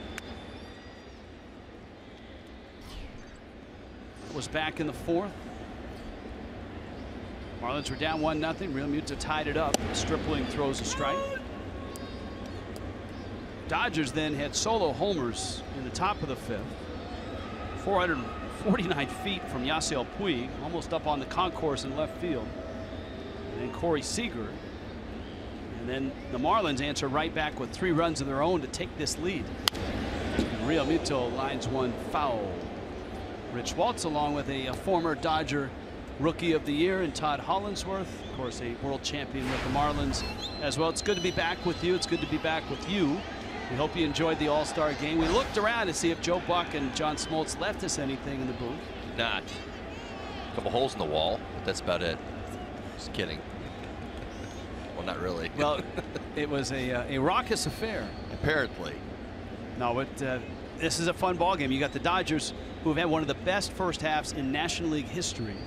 And of course, the Marlins, who are playing well. They've won 5 of 7. And there's urgency, obviously, with the Marlins right now. What we saw when the Marlins got out of that May funk that they were in, you saw a resiliency. You saw them really take off offensively, and you've seen this in the ball game. I mean, the Dodgers responded. A couple of loud home runs from their star players, and Puig and Seager. They didn't fold. Yeah, I mean, here they were in a position. What did they do? They counterpunched, and they came back in this ball game. And Justin Bour, who McCarthy kind of worked to get to, comes up with the biggest hit. And it really does speak to what this Marlins team is all about. And if you thought the 4 days off was going to do anything to the Marlins, you're wrong. Part of the charm of that at bat, and many people are charmed with Justin Bour. Dodgers infield had swung towards the first base side. There was just a lane up that left side into the gap, and that's where Bour went for that double. 2 strikes, he was able to go that way. That's it. I mean, when you play the overshifts, and we've seen so many of them. I think I saw a number over the All-Star break on MLB Network. It was like 30,000. Like in the, seasonally speaking, how much things have grown over the last few years. And when you're doing that, really what you're gambling on is that the hitter is going to do with, say, like a sinking fastball, a left-handed hitter, as Justin Bour did in that situation, going the other way, or excuse me, pulling the ball to the right side. But what did he do? He stayed on the pitch, drove it through the vacated hole over there on the left side, and we got a new ball game now. All right, there is some concern, though. Dan Straley, we saw him flexing the thumb after that play at first base. Edinson Volquez had an MRI today, and Don Mattingly's not sure that Volquez is going to be able to make the Sunday start, which he's slated to do. Jose Urena pitches tomorrow night. If, in fact, Volquez can't make that start, it sounds like Tom Kohler will slide up to Sunday, and then the Marlins will worry about Monday and Tuesday against the Phillies after that. I think we would all agree Don Mattingly has managed the Marlins all first half long with a sense of urgency, meaning each win mattered as much in that moment as even planning for the future. And it really has been the right thing to do so far, in the first half. It's been quite an unpredictable starting rotation with the guys in and out and a couple of the injuries. So what has he done? He's really just kind of managed around some bumps in that rotation and used the bullpen to the best that he can. I listened to Mattingly's interview during the All-Star festivities, talking about the Marlins' first half, and he talked about that May where the Marlins lost 20 of 25, and he said, look, we just didn't play very good baseball. We didn't pitch well, we didn't hit well, we really struggled. I think Riddle went, and the home plate umpire says he went, and so Riddle is out. And a strikeout for Stripling, who struck out the first 2 he's faced here in the 6th. Stripling brings the whole package, 4 pitches. This is the breaking ball. Not as far as you can go, and think that maybe he held up. Unfortunately, does not get call. Home plate umpire rings him up. Here's Tyler Moore, but once the Marlins got to late May, all of a sudden things turned around. You know what? This guy was part of that. Justin Bour was hurt. Moore got some starts at first. He had some big pinch hits, and then as a starter, put up some really nice numbers. And there's a decision to be made here, probably in the next 4 or 5 days, when Miguel Rojas comes off the disabled list. He's already 7 games into a minor league rehab run. Do the Marlins stay with 4 bench players, or do they go with 5 and reduce the number in the bullpen? That one is by the diving Turner. Moore turns first, on his way to second. Throw is wide of the bag, and that ensures a double from Moore. And I think Moore is going to make that decision a tough one. Well, he's been consistent all season as a starter or a pinch hitter. Cut fastball 89 miles an hour. Adjustment he made just before getting the opportunity to play that Moore injury. He's really working on keeping his hands in his setup closer to his body. That allowed him to be shorter to the ball, and you saw a great example of it right there as he pulled his hands in, got that down the left field line. Another pinch hit for him. And here's Gordon. D and 0 for 3.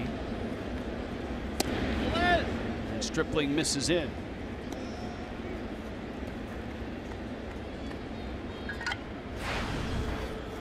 Nine for 29 as a pinch hitter this year is Tyler Moore.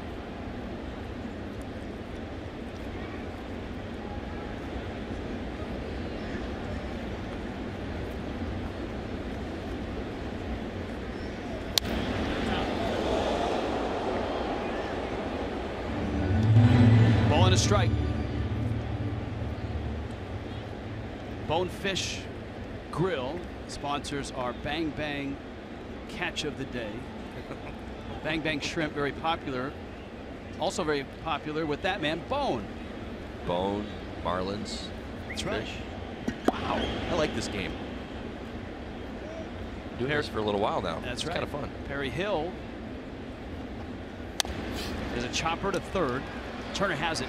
Fires on over to first in time to get the outs. So the Marlins threaten. Moore left at second. Still a 1-run lead for the Fish.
Inside look brought to you by Toyota. Most pitching changes this season. The Marlins 311. Now the Marlins in spring training certainly talked about a fortified bullpen. With the loss of Jose Fernandez, obviously you can't replace a guy like that at the top of your rotation. So the Marlins fortified the bullpen, but still I think that's more than even the Fish expected. Kyle Bearclaw into the ball game. This is the 7th inning, a 1-run lead against a powerful Dodger offense. Dan Straley went 5. Still no word on whether Straley's thumb or that hand was the reason behind his exit. Tazawa went 1, 2, 3 in the 6th. You got Grandal Puig, who homered, in the pitcher spot.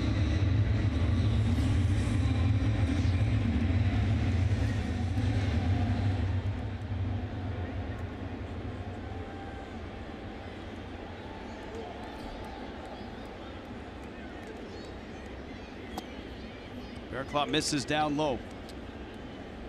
Big spot for Bearclaw, in that his worst performance in the first half coincided with the last game of the first half. That's right, last game in San Francisco. Bearclaw can settle back down. And that came in his native Bay Area against the Giants. Bearclaw in the 8th gave up 3 runs and got just an out. He faced 6 hitters, gave up 5 hits. He's just not used to seeing that from a guy that's been a very good Marlin weapon out of the bullpen for the last 2.5 years.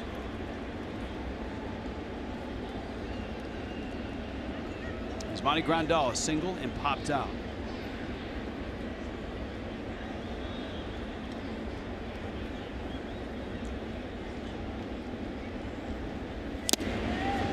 And Bearclaw gets a strikeout. So a good start to his second half. And in the 7th inning, 1 out. Before Yasiel Puig digs in, here's Craig Minervini. Craig? Yeah, thank you very much. You were talking about the thumb potential issue with Straley. That was the problem, obviously, for Miguel Rojas. Fractured thumb. He's been out, hard to believe now, over 2 months, May 9th.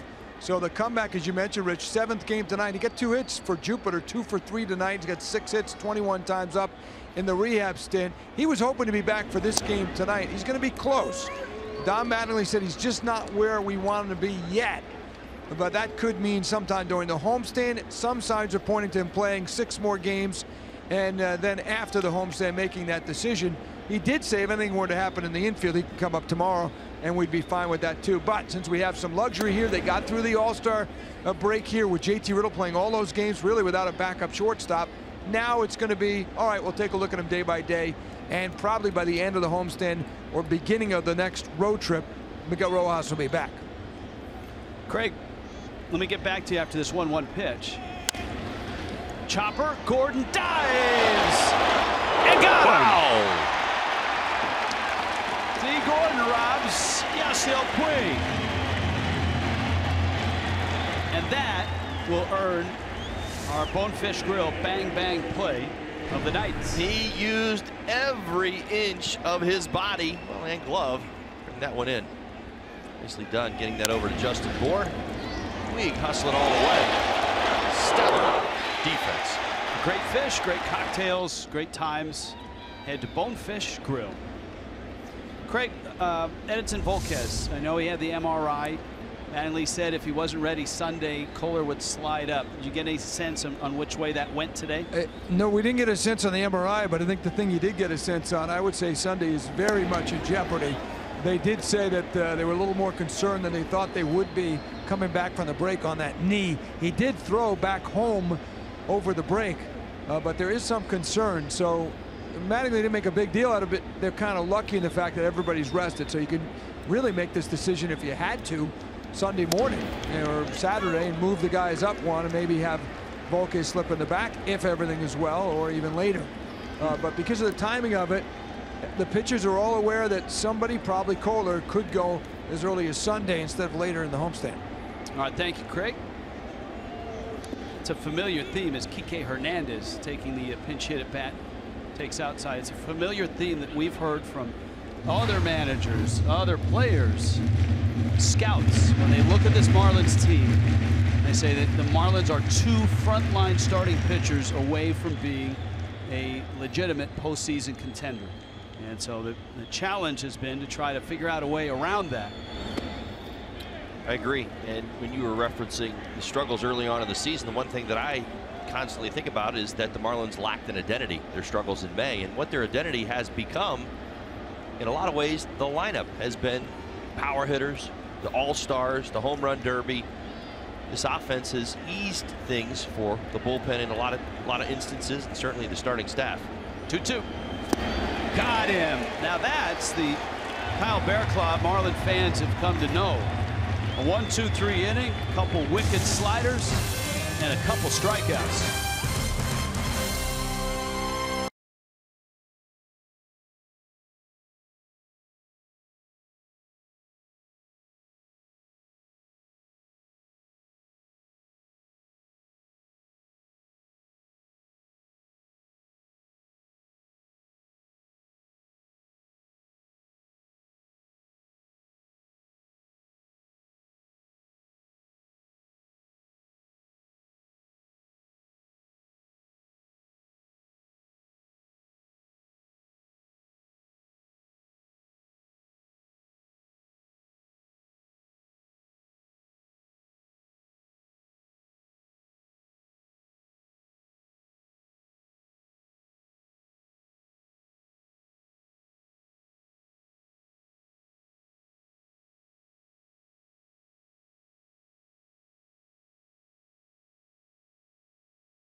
This season, every base D. Gordon steals will help fight to end hunger and poverty in the Dominican Republic.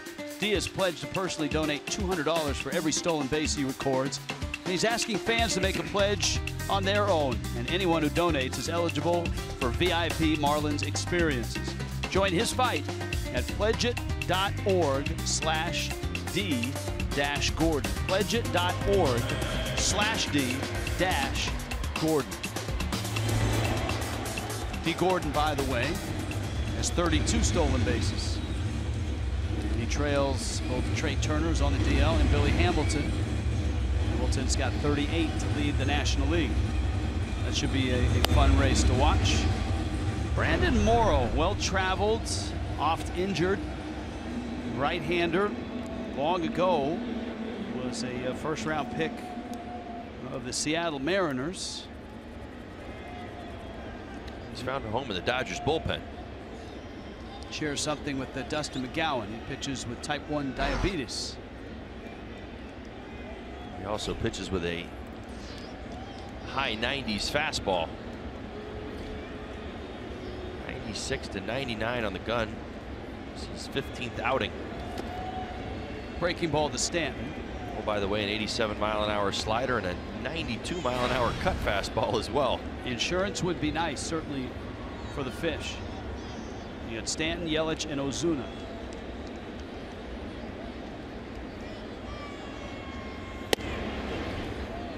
Morrow was taken in the first round. He was the 5th overall pick by Seattle. There were some local fans that weren't all that happy, even though this guy was terrific at Cal down at Berkeley. And it's a high pop-up. That's going to be Bellinger.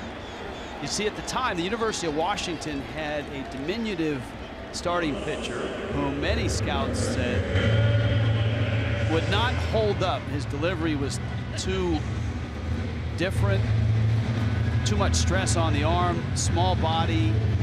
Go with a guy like this. And there were other teams that made this decision as well.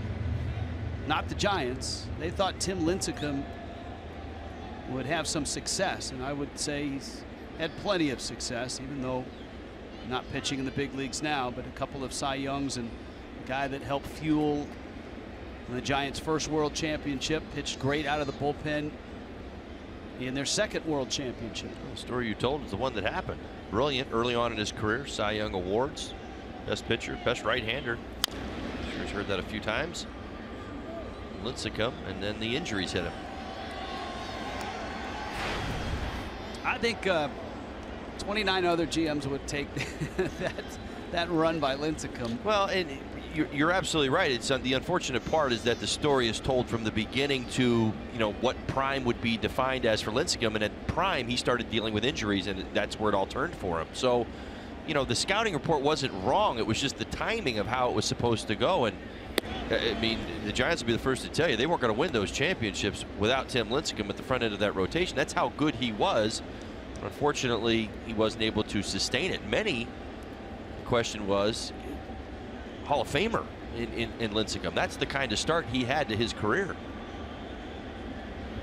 1-1 pitch is out to Yelich.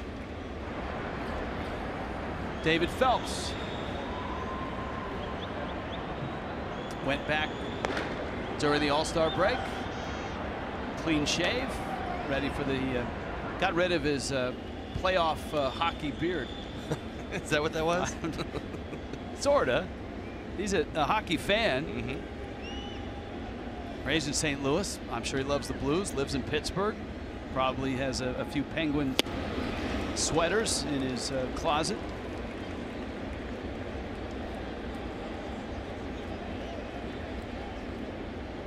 By the way, Tim Lincecum, 10 years in the game.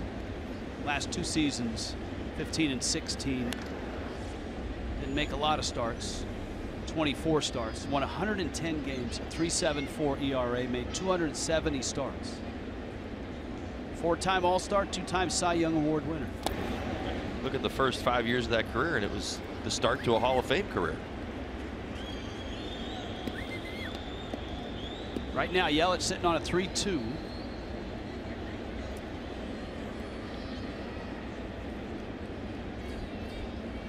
Ozuna on deck. 1 out. If anybody reaches, Justin Bour, who's a 2-run double, gave Miami their first lead of the night and their only lead of the night at 4-3. Morrow had more success in Toronto than Seattle.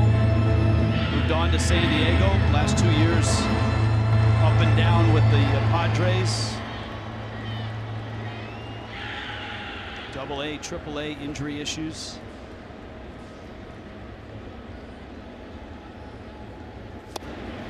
And it's a good sharp breaking ball there. Cut fastball underneath the hands of Christian Yelich.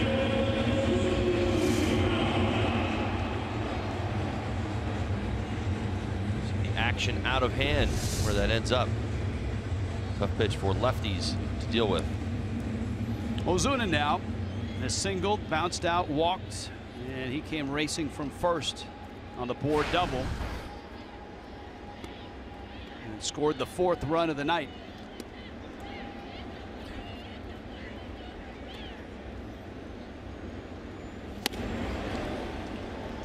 Morrow can still get it up there. 97 miles an hour.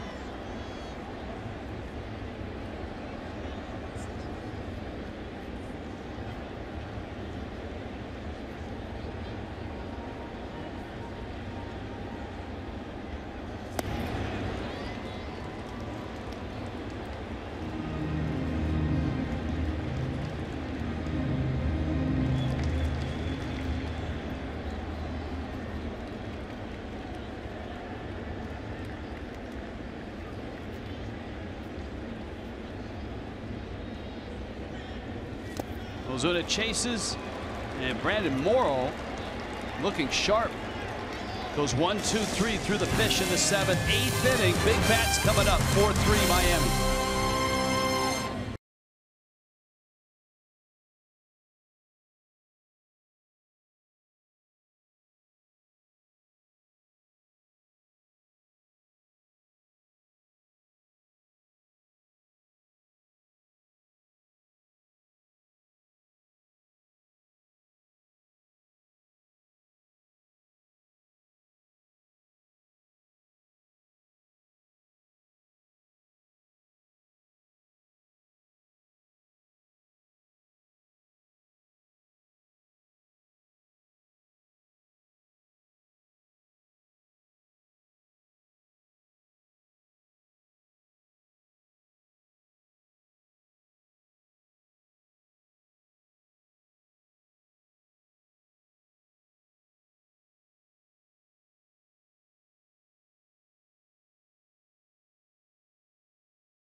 Tight game tonight, opener of the series, opener of the second half.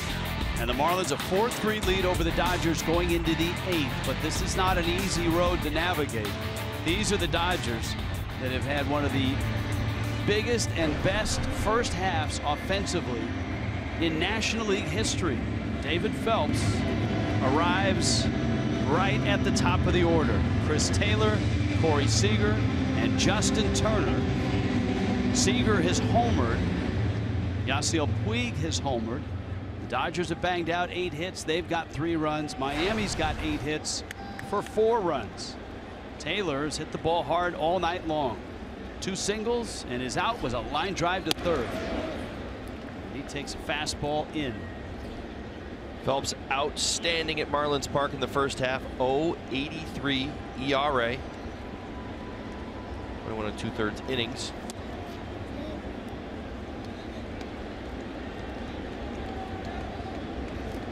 Was throwing the ball very, very well toward the end of the first half until last game in San Francisco. Was touched up for an earned run after a couple of hits. Did strike out 2. Taylor fouls that one off. Taylor, outstanding college player at the University of Virginia, Mariner draft pick originally. Got to the Dodgers in 2016.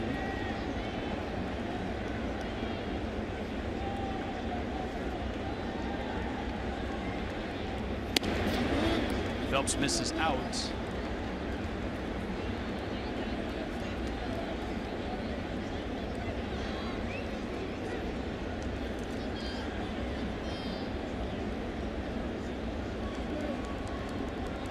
Taylor, we noted, has had a first half full of big moments, including 3 grand slams.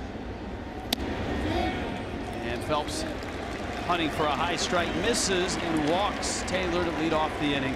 We check in with Craig Minervini. Craig? Rich, wanted to tell you about the 2-day fundraiser the Marlin Wives will be holding tomorrow. If you're coming out to the game between sections 14 and 16, it's time for the tackle boxes.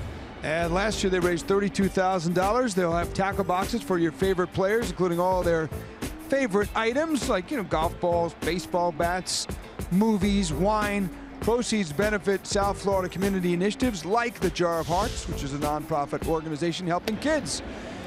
Good thing, and we'll have it tomorrow. We'll show you some of the neat items in the tackle boxes. Tomorrow we had Ashley Kohler and Jilly McGowan on the pregame today, and a lot of good stuff. What would be in your respective tackle boxes, guys?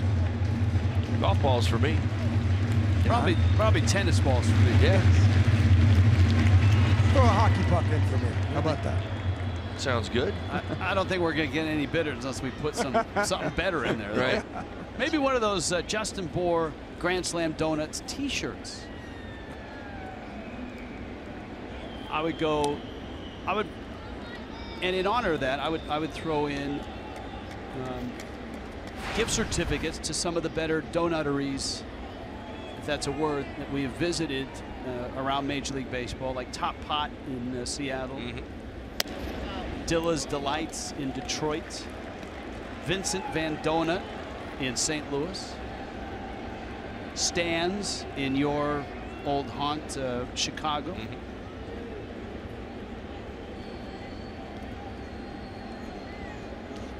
So mine would be kind of a donut theme. Swing and a miss. Seager with a big rip. Seager's homer to right, clipped the facing of the second deck. He's lined out and bounced out as well. He's got 14 home runs. Very big pitch by Phelps. 2-0 to Seager. Only thrown 1 strike. Taylor over at first base. Seager ahead 2-0. Now ahead 2-1. Well, that cutter tried to get it to the outside corner, and it just missed. Look how close that was, just off.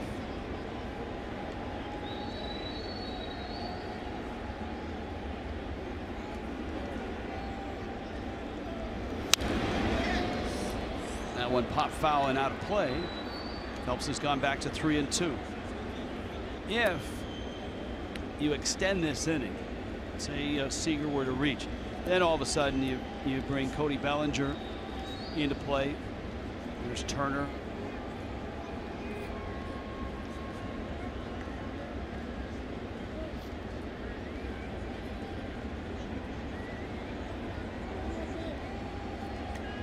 You got Chase Utley on that bench.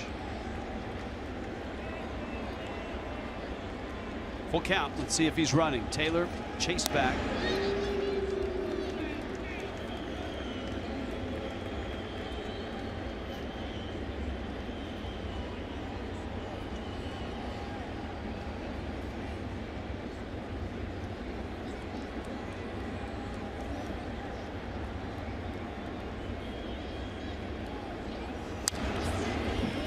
Seager with a rip. Phelps with another 3-2 pitch coming. Speaking of all-stars and speaking of home runs, we've seen Seager hit one here tonight. Bryce Harper has hit 2 tonight. Now has 22 on the season. And the Nationals are beating Cincinnati 5-0 in the 8th. Phelps has stayed exclusively to the outside corner against Seager. Seager liner. Oh, nice pick. Riddle to the bag. Got the double play.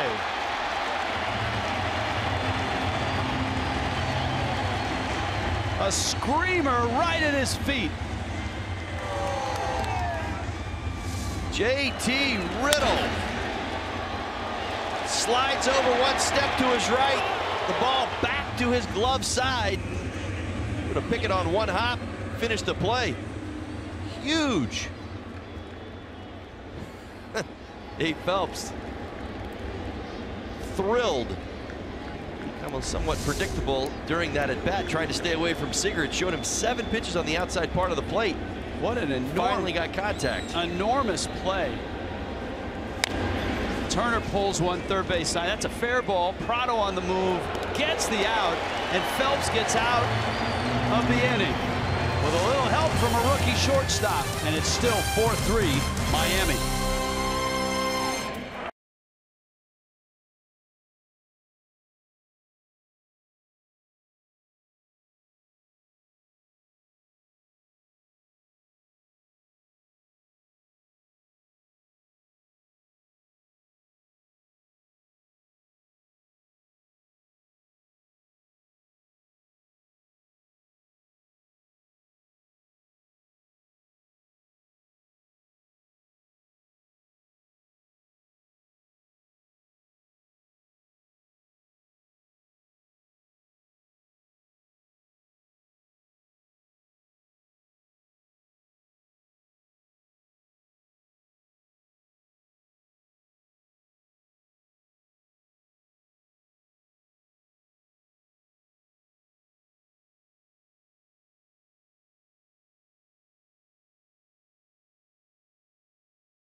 On top of the Dodgers, JT Riddle, a screamer off the bat of Corey Seager. The pick, the flip, and those are 2 big outs. As far as momentum, the play of the game. Phelps struggling somewhat with command. Top of the Dodgers lineup up. Huge double play. Bit of an advantage there, as Taylor had to read the hop. He was not running.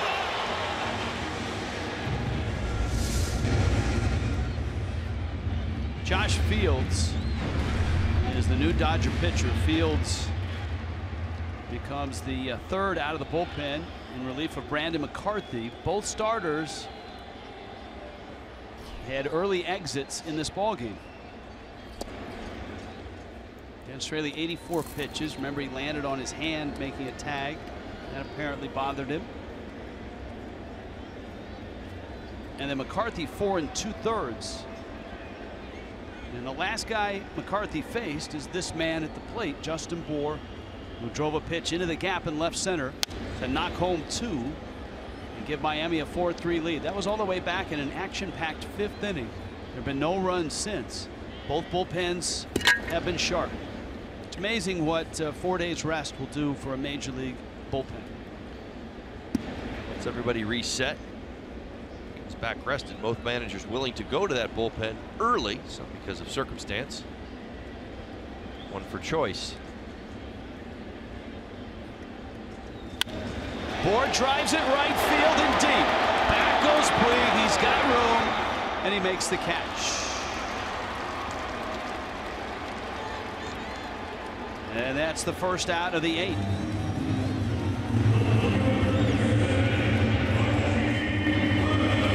Game 2 is tomorrow night. 7:10 start, 6:30 for Marlins Live. Alex Wood, an all-star first half. Just look at the ERA, a 1.67. Plenty of funk from that lefty out of Georgia. And Jose Urena makes his first start of the second half. He's been brilliant. Finished the first half high note. Good numbers.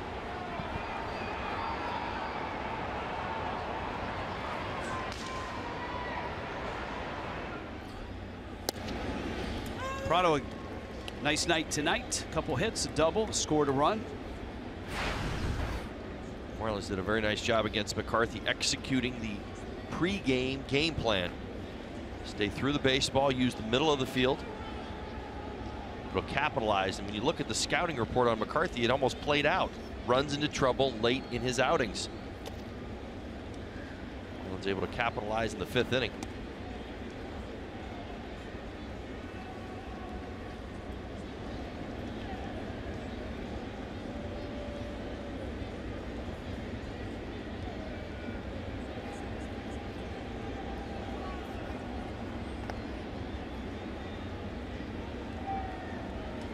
Bellinger, Forsythe, and Peterson due up for the Dodgers in the 9th. Florida Lottery in-game jackpots. Highest average in July. Miami by a bunch. Look at the National League average at 253.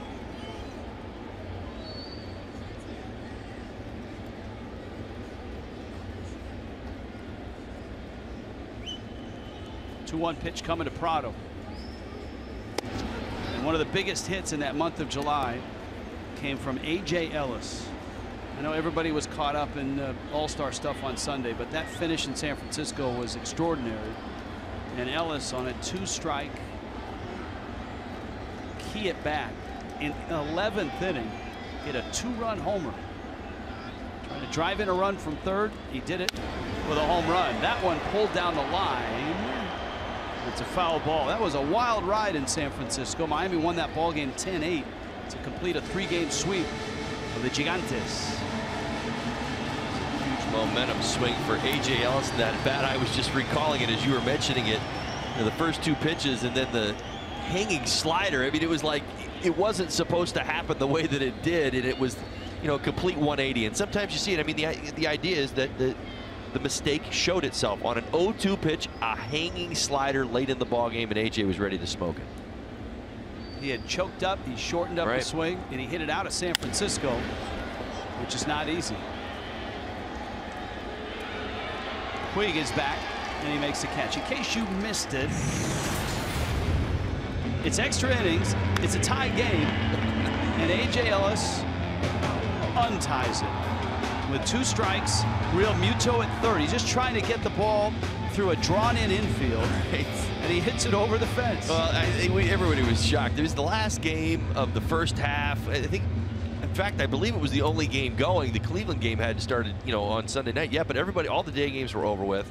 Extra innings here. I mean, AJ steps up, last man standing. Wow, what a moment.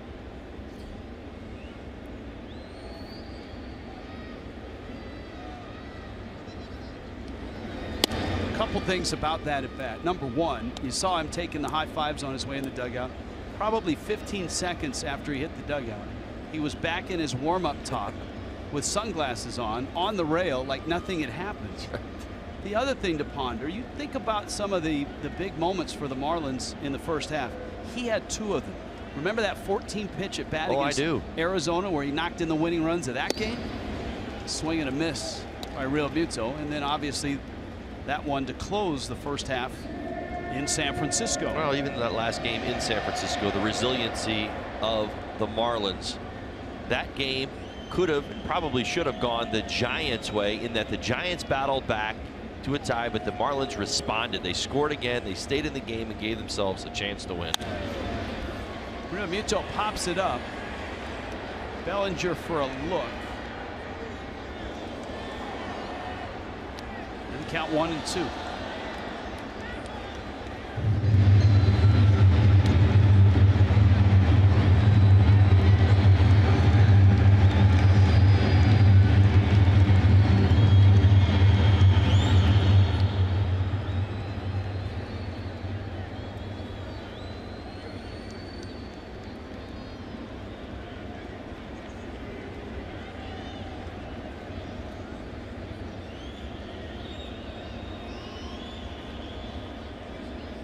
Fields buries a breaking ball. MLB.TV every night, every device, every out-of-market regular season game. Plus get a free subscription to At-Bat Premium, #1 app for live baseball. Blackout and other restrictions apply. Visit MLB.TV for details. You can also get a nice deal on the second half of the Major League season. Tell them Todd Hollandsworth sent you. But I think you have to type that on in a little box. But it still will help you. I think so. AJ Ramos is ready to go. 4, 5, 6 in the Dodger order coming up. And remember, you got Chase Utley available to pinch hit. Utley has seen plenty of Ramos in his career.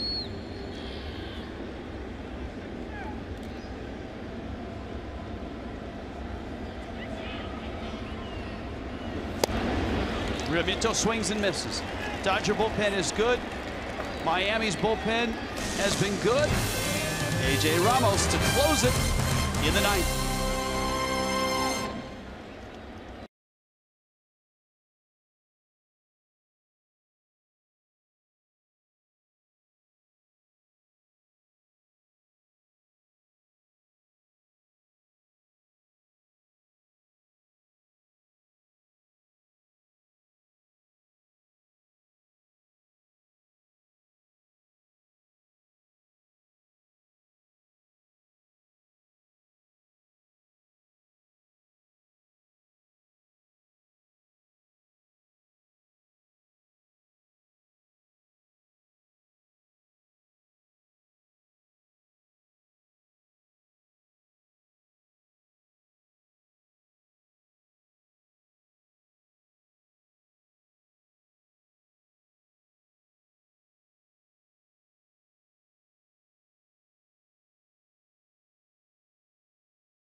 Baseball on Fox Sports Florida is brought to you by Southwest. Transparency, low fares, nothing to hide. By Jeep. And by your South Florida Honda dealers.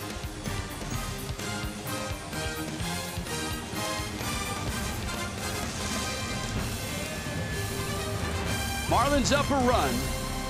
9th inning arrives. The Fish and the Dodgers opening the second half, opening a weekend series. The Dodgers sporting one of the most explosive offenses in the game after one of the best first halves in National League history. And Ramos gets the teeth of the Dodger order. Bellinger, Forsythe, and Peterson. Bellinger first.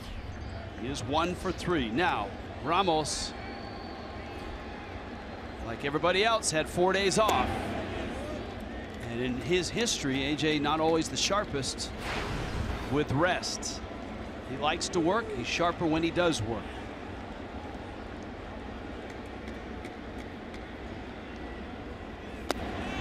And AJ goes 2-0 to Cody Bellinger. Outside of a couple walks, the Marlins bullpen outstanding. No hits. This goes back to Straley, his last inning of work, that 5th inning.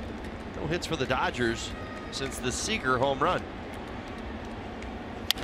2-0 pitch and a ground ball to Bohr, who flips to Ramos, who just gets there. If Justin Bohr could do that over, I think he'd take it himself.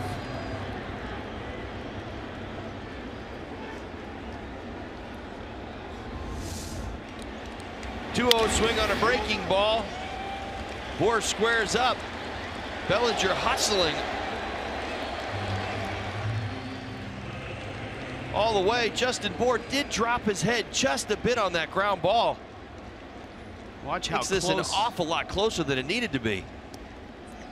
Whew. Oof. Big out here in the 9th.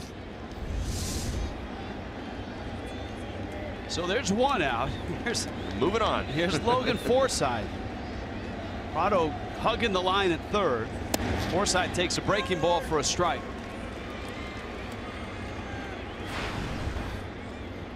Oh for 3 tonight is Forsythe. Got another home run threat. Jock Peterson on deck. Forsythe has got 3 homers. A ball and a strike.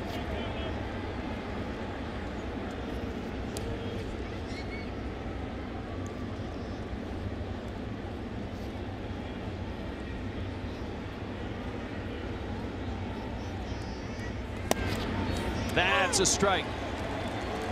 1-2. That's a big pitch to the right-handed hitter.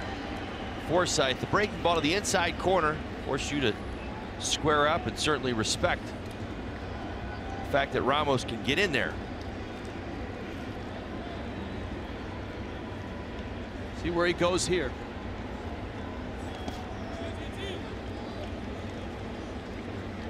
Two balls and 2 strikes.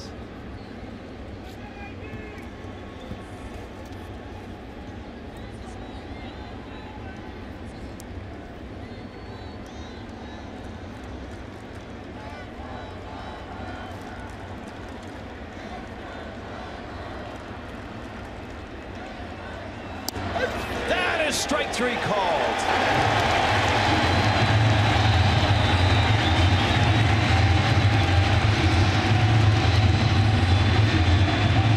Ramos continues to trust the breaking ball. First to the inside corner. A couple of tries back to the outside corner. Forsythe cannot pull the trigger. 2 outs here in the 9th.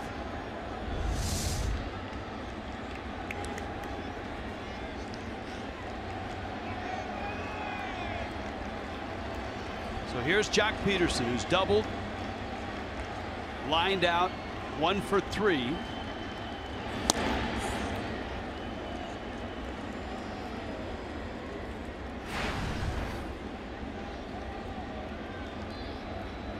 Nine long balls this season. Yasmani Grandal is on deck.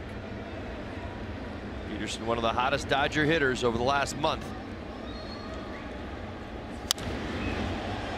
In the air and foul.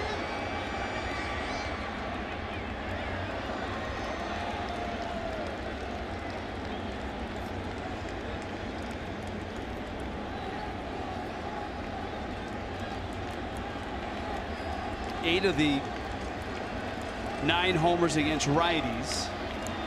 Homered just before the break against the Royals. Ramos working on a 1-1 count. Change up and a beauty. A.J. Ramos, sometimes he saves his best for those moments. Had not shown a changeup at all in the 9th inning. Saved it for the 1-1 pitch against Peterson. As I said, one of their hotter hitters. Perfectly thrown, perfectly placed on the outside corner. 1-2. 2 outs. He doubled up and he missed with that one. And they count 2 balls and 2 strikes.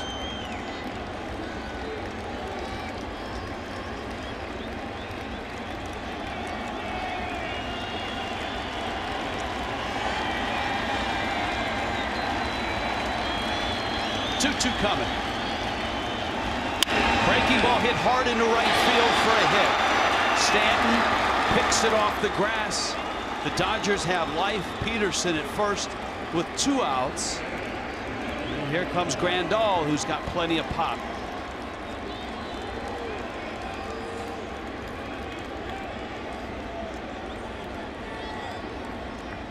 "11 home runs, 19 doubles.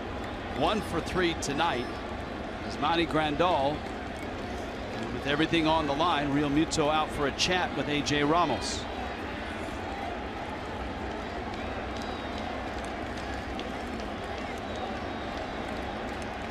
Marlins have played well. Swept the Giants in San Francisco and won 5 of 7. But of course the Dodgers have dominated. All the way up to the All-Star break. Grandal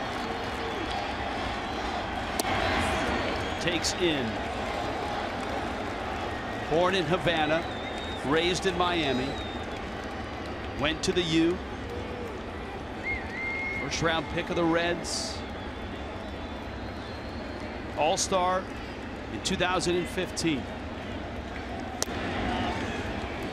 Grandal 2 at-bats in his career against A.J. Ramos for 2 strikeouts. A long home run earlier in tonight's ball game. Outfield deep, trying to cut off anything in the gaps.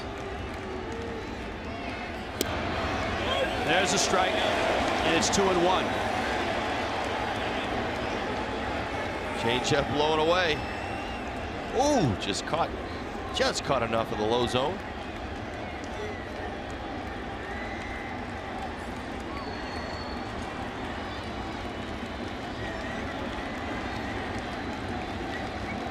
"2-1. And A.J.'s got him 2 balls and 2 strikes. That fastball just far enough in to tie up Grandal, unable to get his arms extended. Miami got their only lead of the night in the 5th after 5 of Dan Straley. Junichi Tozawa, Kyle Barraclough, David Phelps handled the first 3 out of the pen. Ramos trying to close it with 2 strikes and 2 outs and 1 on in the 9th. Whoa! Way up. And to the screen it goes, and now the Dodgers have the tying run at second base. This is missing the target by a bunch. We've seen this a couple times tonight from the pitching. My, blowing into up and away. Way outside. Now a base hit could tie this game. Full count. Puig is on deck. 3-2. Fouled off.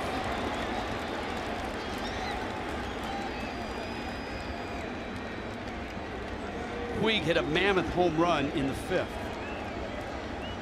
On a breaking ball. 83-mile-an-hour elevated curveball from Dan Straley.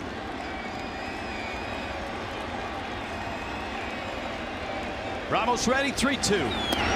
Lost him. And it's Puig and Ramos with a game on the line and 2 outs in the ninth. Well, the gift that's A.J. Ramos is that he doesn't fall into patterns. It's this Dodgers lineup, so much power in it, he really cannot do that. Can't double up on his breaking ball, certainly doesn't want to double up 2 or 3 times on the fastball. So it requires him to be really sharp when he comes into the game. Not a lot of history. Yasiel Puig, 17 homers. His 17th landed up near the concourse in left field in the 5th inning. Ramos ready, Puig ready. Ground ball wide of first. 0-1. Yasmani Grandal out of the game. Thompson in as the pinch runner over at first base. Trace Thompson, much better speed.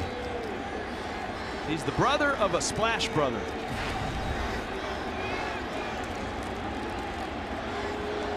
Brother, a 2-time world champ for the Golden State Warriors.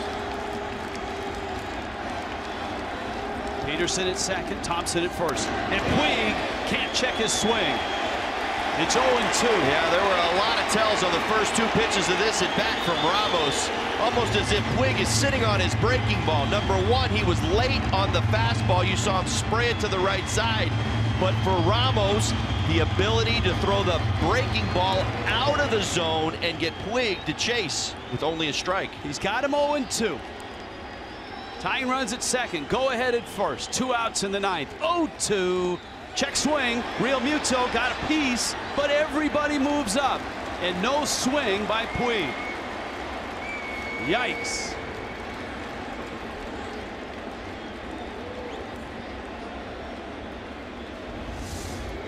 Tries to bury the breaking ball and get that swing and the miss. That's where you're concentrating on the hitter. Unfortunately for JT Realmuto and the Marlins, unable to keep the ball in front. It ricochets out towards third base. Well, is he willing to waste another breaking ball with a tying run 90 feet away?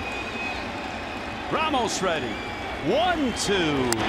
Fastball crushed. Left field deep.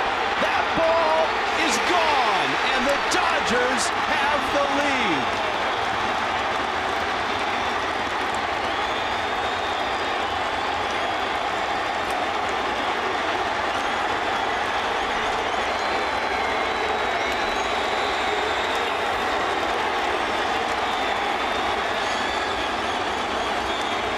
The trademark of the Los Angeles Dodgers, the entire first half. Late runs, lots of walk-off wins at Dodger Stadium, with the ability to come back late in a ball game. We'll do it once again here. And maybe he was reluctant to throw that breaking ball with a runner at third. I really do believe he went with the right call with the fastball. He just didn't get it up. He didn't get it up above his hands. That actually ends up out over the plate, almost down the middle. 6-4 Dodgers. Yeah, this fastball splits the plate.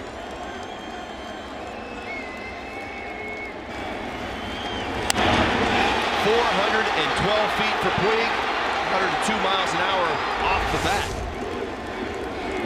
Saw the reaction of JT Realmuto. He knew it the minute it left the bat. Turner Ward, the hitting coach for the Dodgers.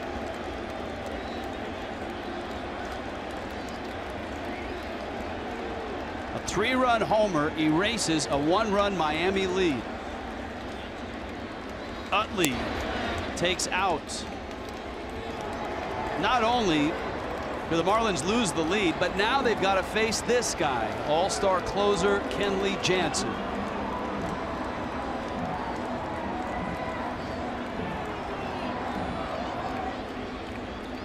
Big night for Puig. Here to start the second half. And it's 3-1.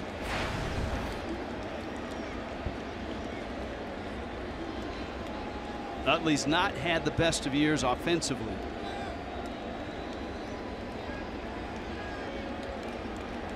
But he blasts that one in the gap right center. Stanton is there and he makes the catch. So close. So close. And then Puig hits one so far. A blast to left center. A 3-run shot. And the Dodgers come back. A 6-4 lead in the ninth.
You can have some thrilling moments and some absolute crushers, and this one for A.J. Ramos is the latter. Yasiel Puig down to his last stride. The wild pitch moved Dodgers to second and third. Austin Barnes is behind the plate. Kenley Jansen getting ready to face the Fish. See where Real Muto sets. Out. And it's pretty much center cut. Yeah, middle. Unable to get that fastball far enough away. Riddle going after a first pitch from Kenley Jansen. It's up. Don Mattingly knows all about this guy. He was his closer. Mattingly was the skipper of the Dodgers. Don Mattingly there for 5 seasons. Riddle rolls it to the right side. On to first. Forsythe makes the play. Jansen has the first out of the 9th inning. Well, Kenley Jansen having an all-star season once again. Relies heavily on the cut fastball. 83 to 95 miles an hour. 93% of the time. Occasionally will take something off to one of your middle of the lineup bats and throw a 82, 83 mile an hour slider. That cut fastball, the bread and butter, much like Mariano Rivera.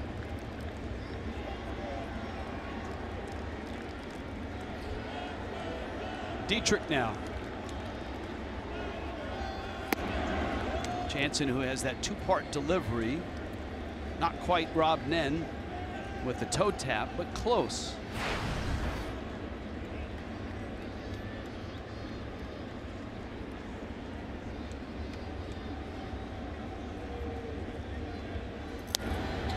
That lead foot, the left foot, sort of stops and hovers over the ground and then explodes towards the plate. Anything that will throw the timing of a hitter off. Timing starts with his eyes. Certainly Jansen hides the ball well. You know a cutter's coming. Where is it coming from is the question. So it makes him so dominant.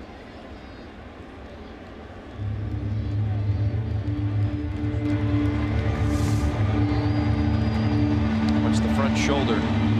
Tucks it in, keeps the ball behind.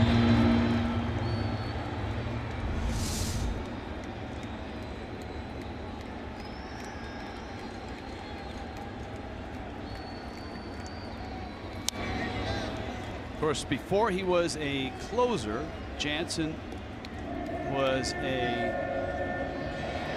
light hitting, big throwing catcher.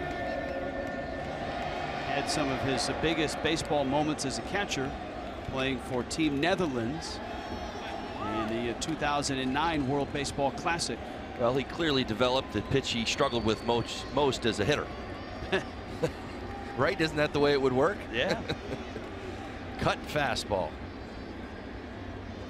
It's become the most, or top two, people will tell you, Craig Kimbrell in the game. You know, Dietrich is already up on the plate. It's why he gets hit so much. So Jansen's cutter, which starts outside part, ends up right in on his hands.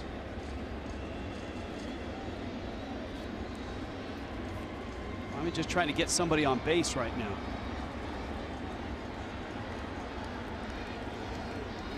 That's a straight fastball. Nothing cut about that. 93. And that's the second out. You don't see Jansen do it often. He'll go to the two-seam fastball, his version. Especially after throwing to a left-handed hitter. 4 or 5 cut fastballs that get in.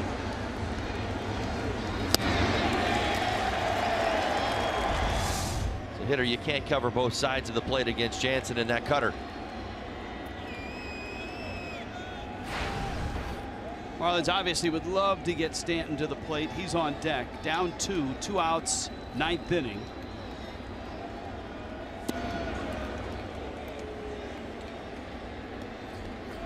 Gordon an 0 for 4 night. You see Stanton with an RBI double and a walk.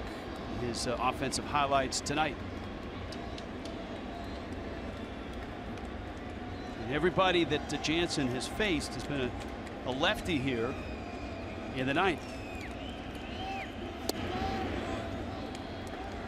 That's the pitch I would expect. You're a left-handed bat from the big leagues, faced cut fastballs. That's a pitch that's tough to lay off. It is. Well, you recognize that, especially for good fastball hitters, guys, left-handed hitters typically are, especially against righties, as a fastball. Sometimes it's very hard to pick up that late movement on the cut. What you think is supposed to be off the barrel ends up in on your hands. And Gordon's swinging at a 2-0 pitch that cuts in on him. Now, I know you're not going to get that many good pitches to hit from Jansen, but look how far it was in. Well, the Marlins need a base runner.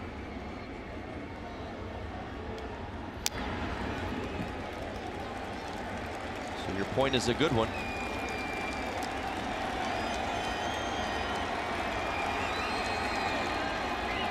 Get the tying run to the plate. Giancarlo Stanton.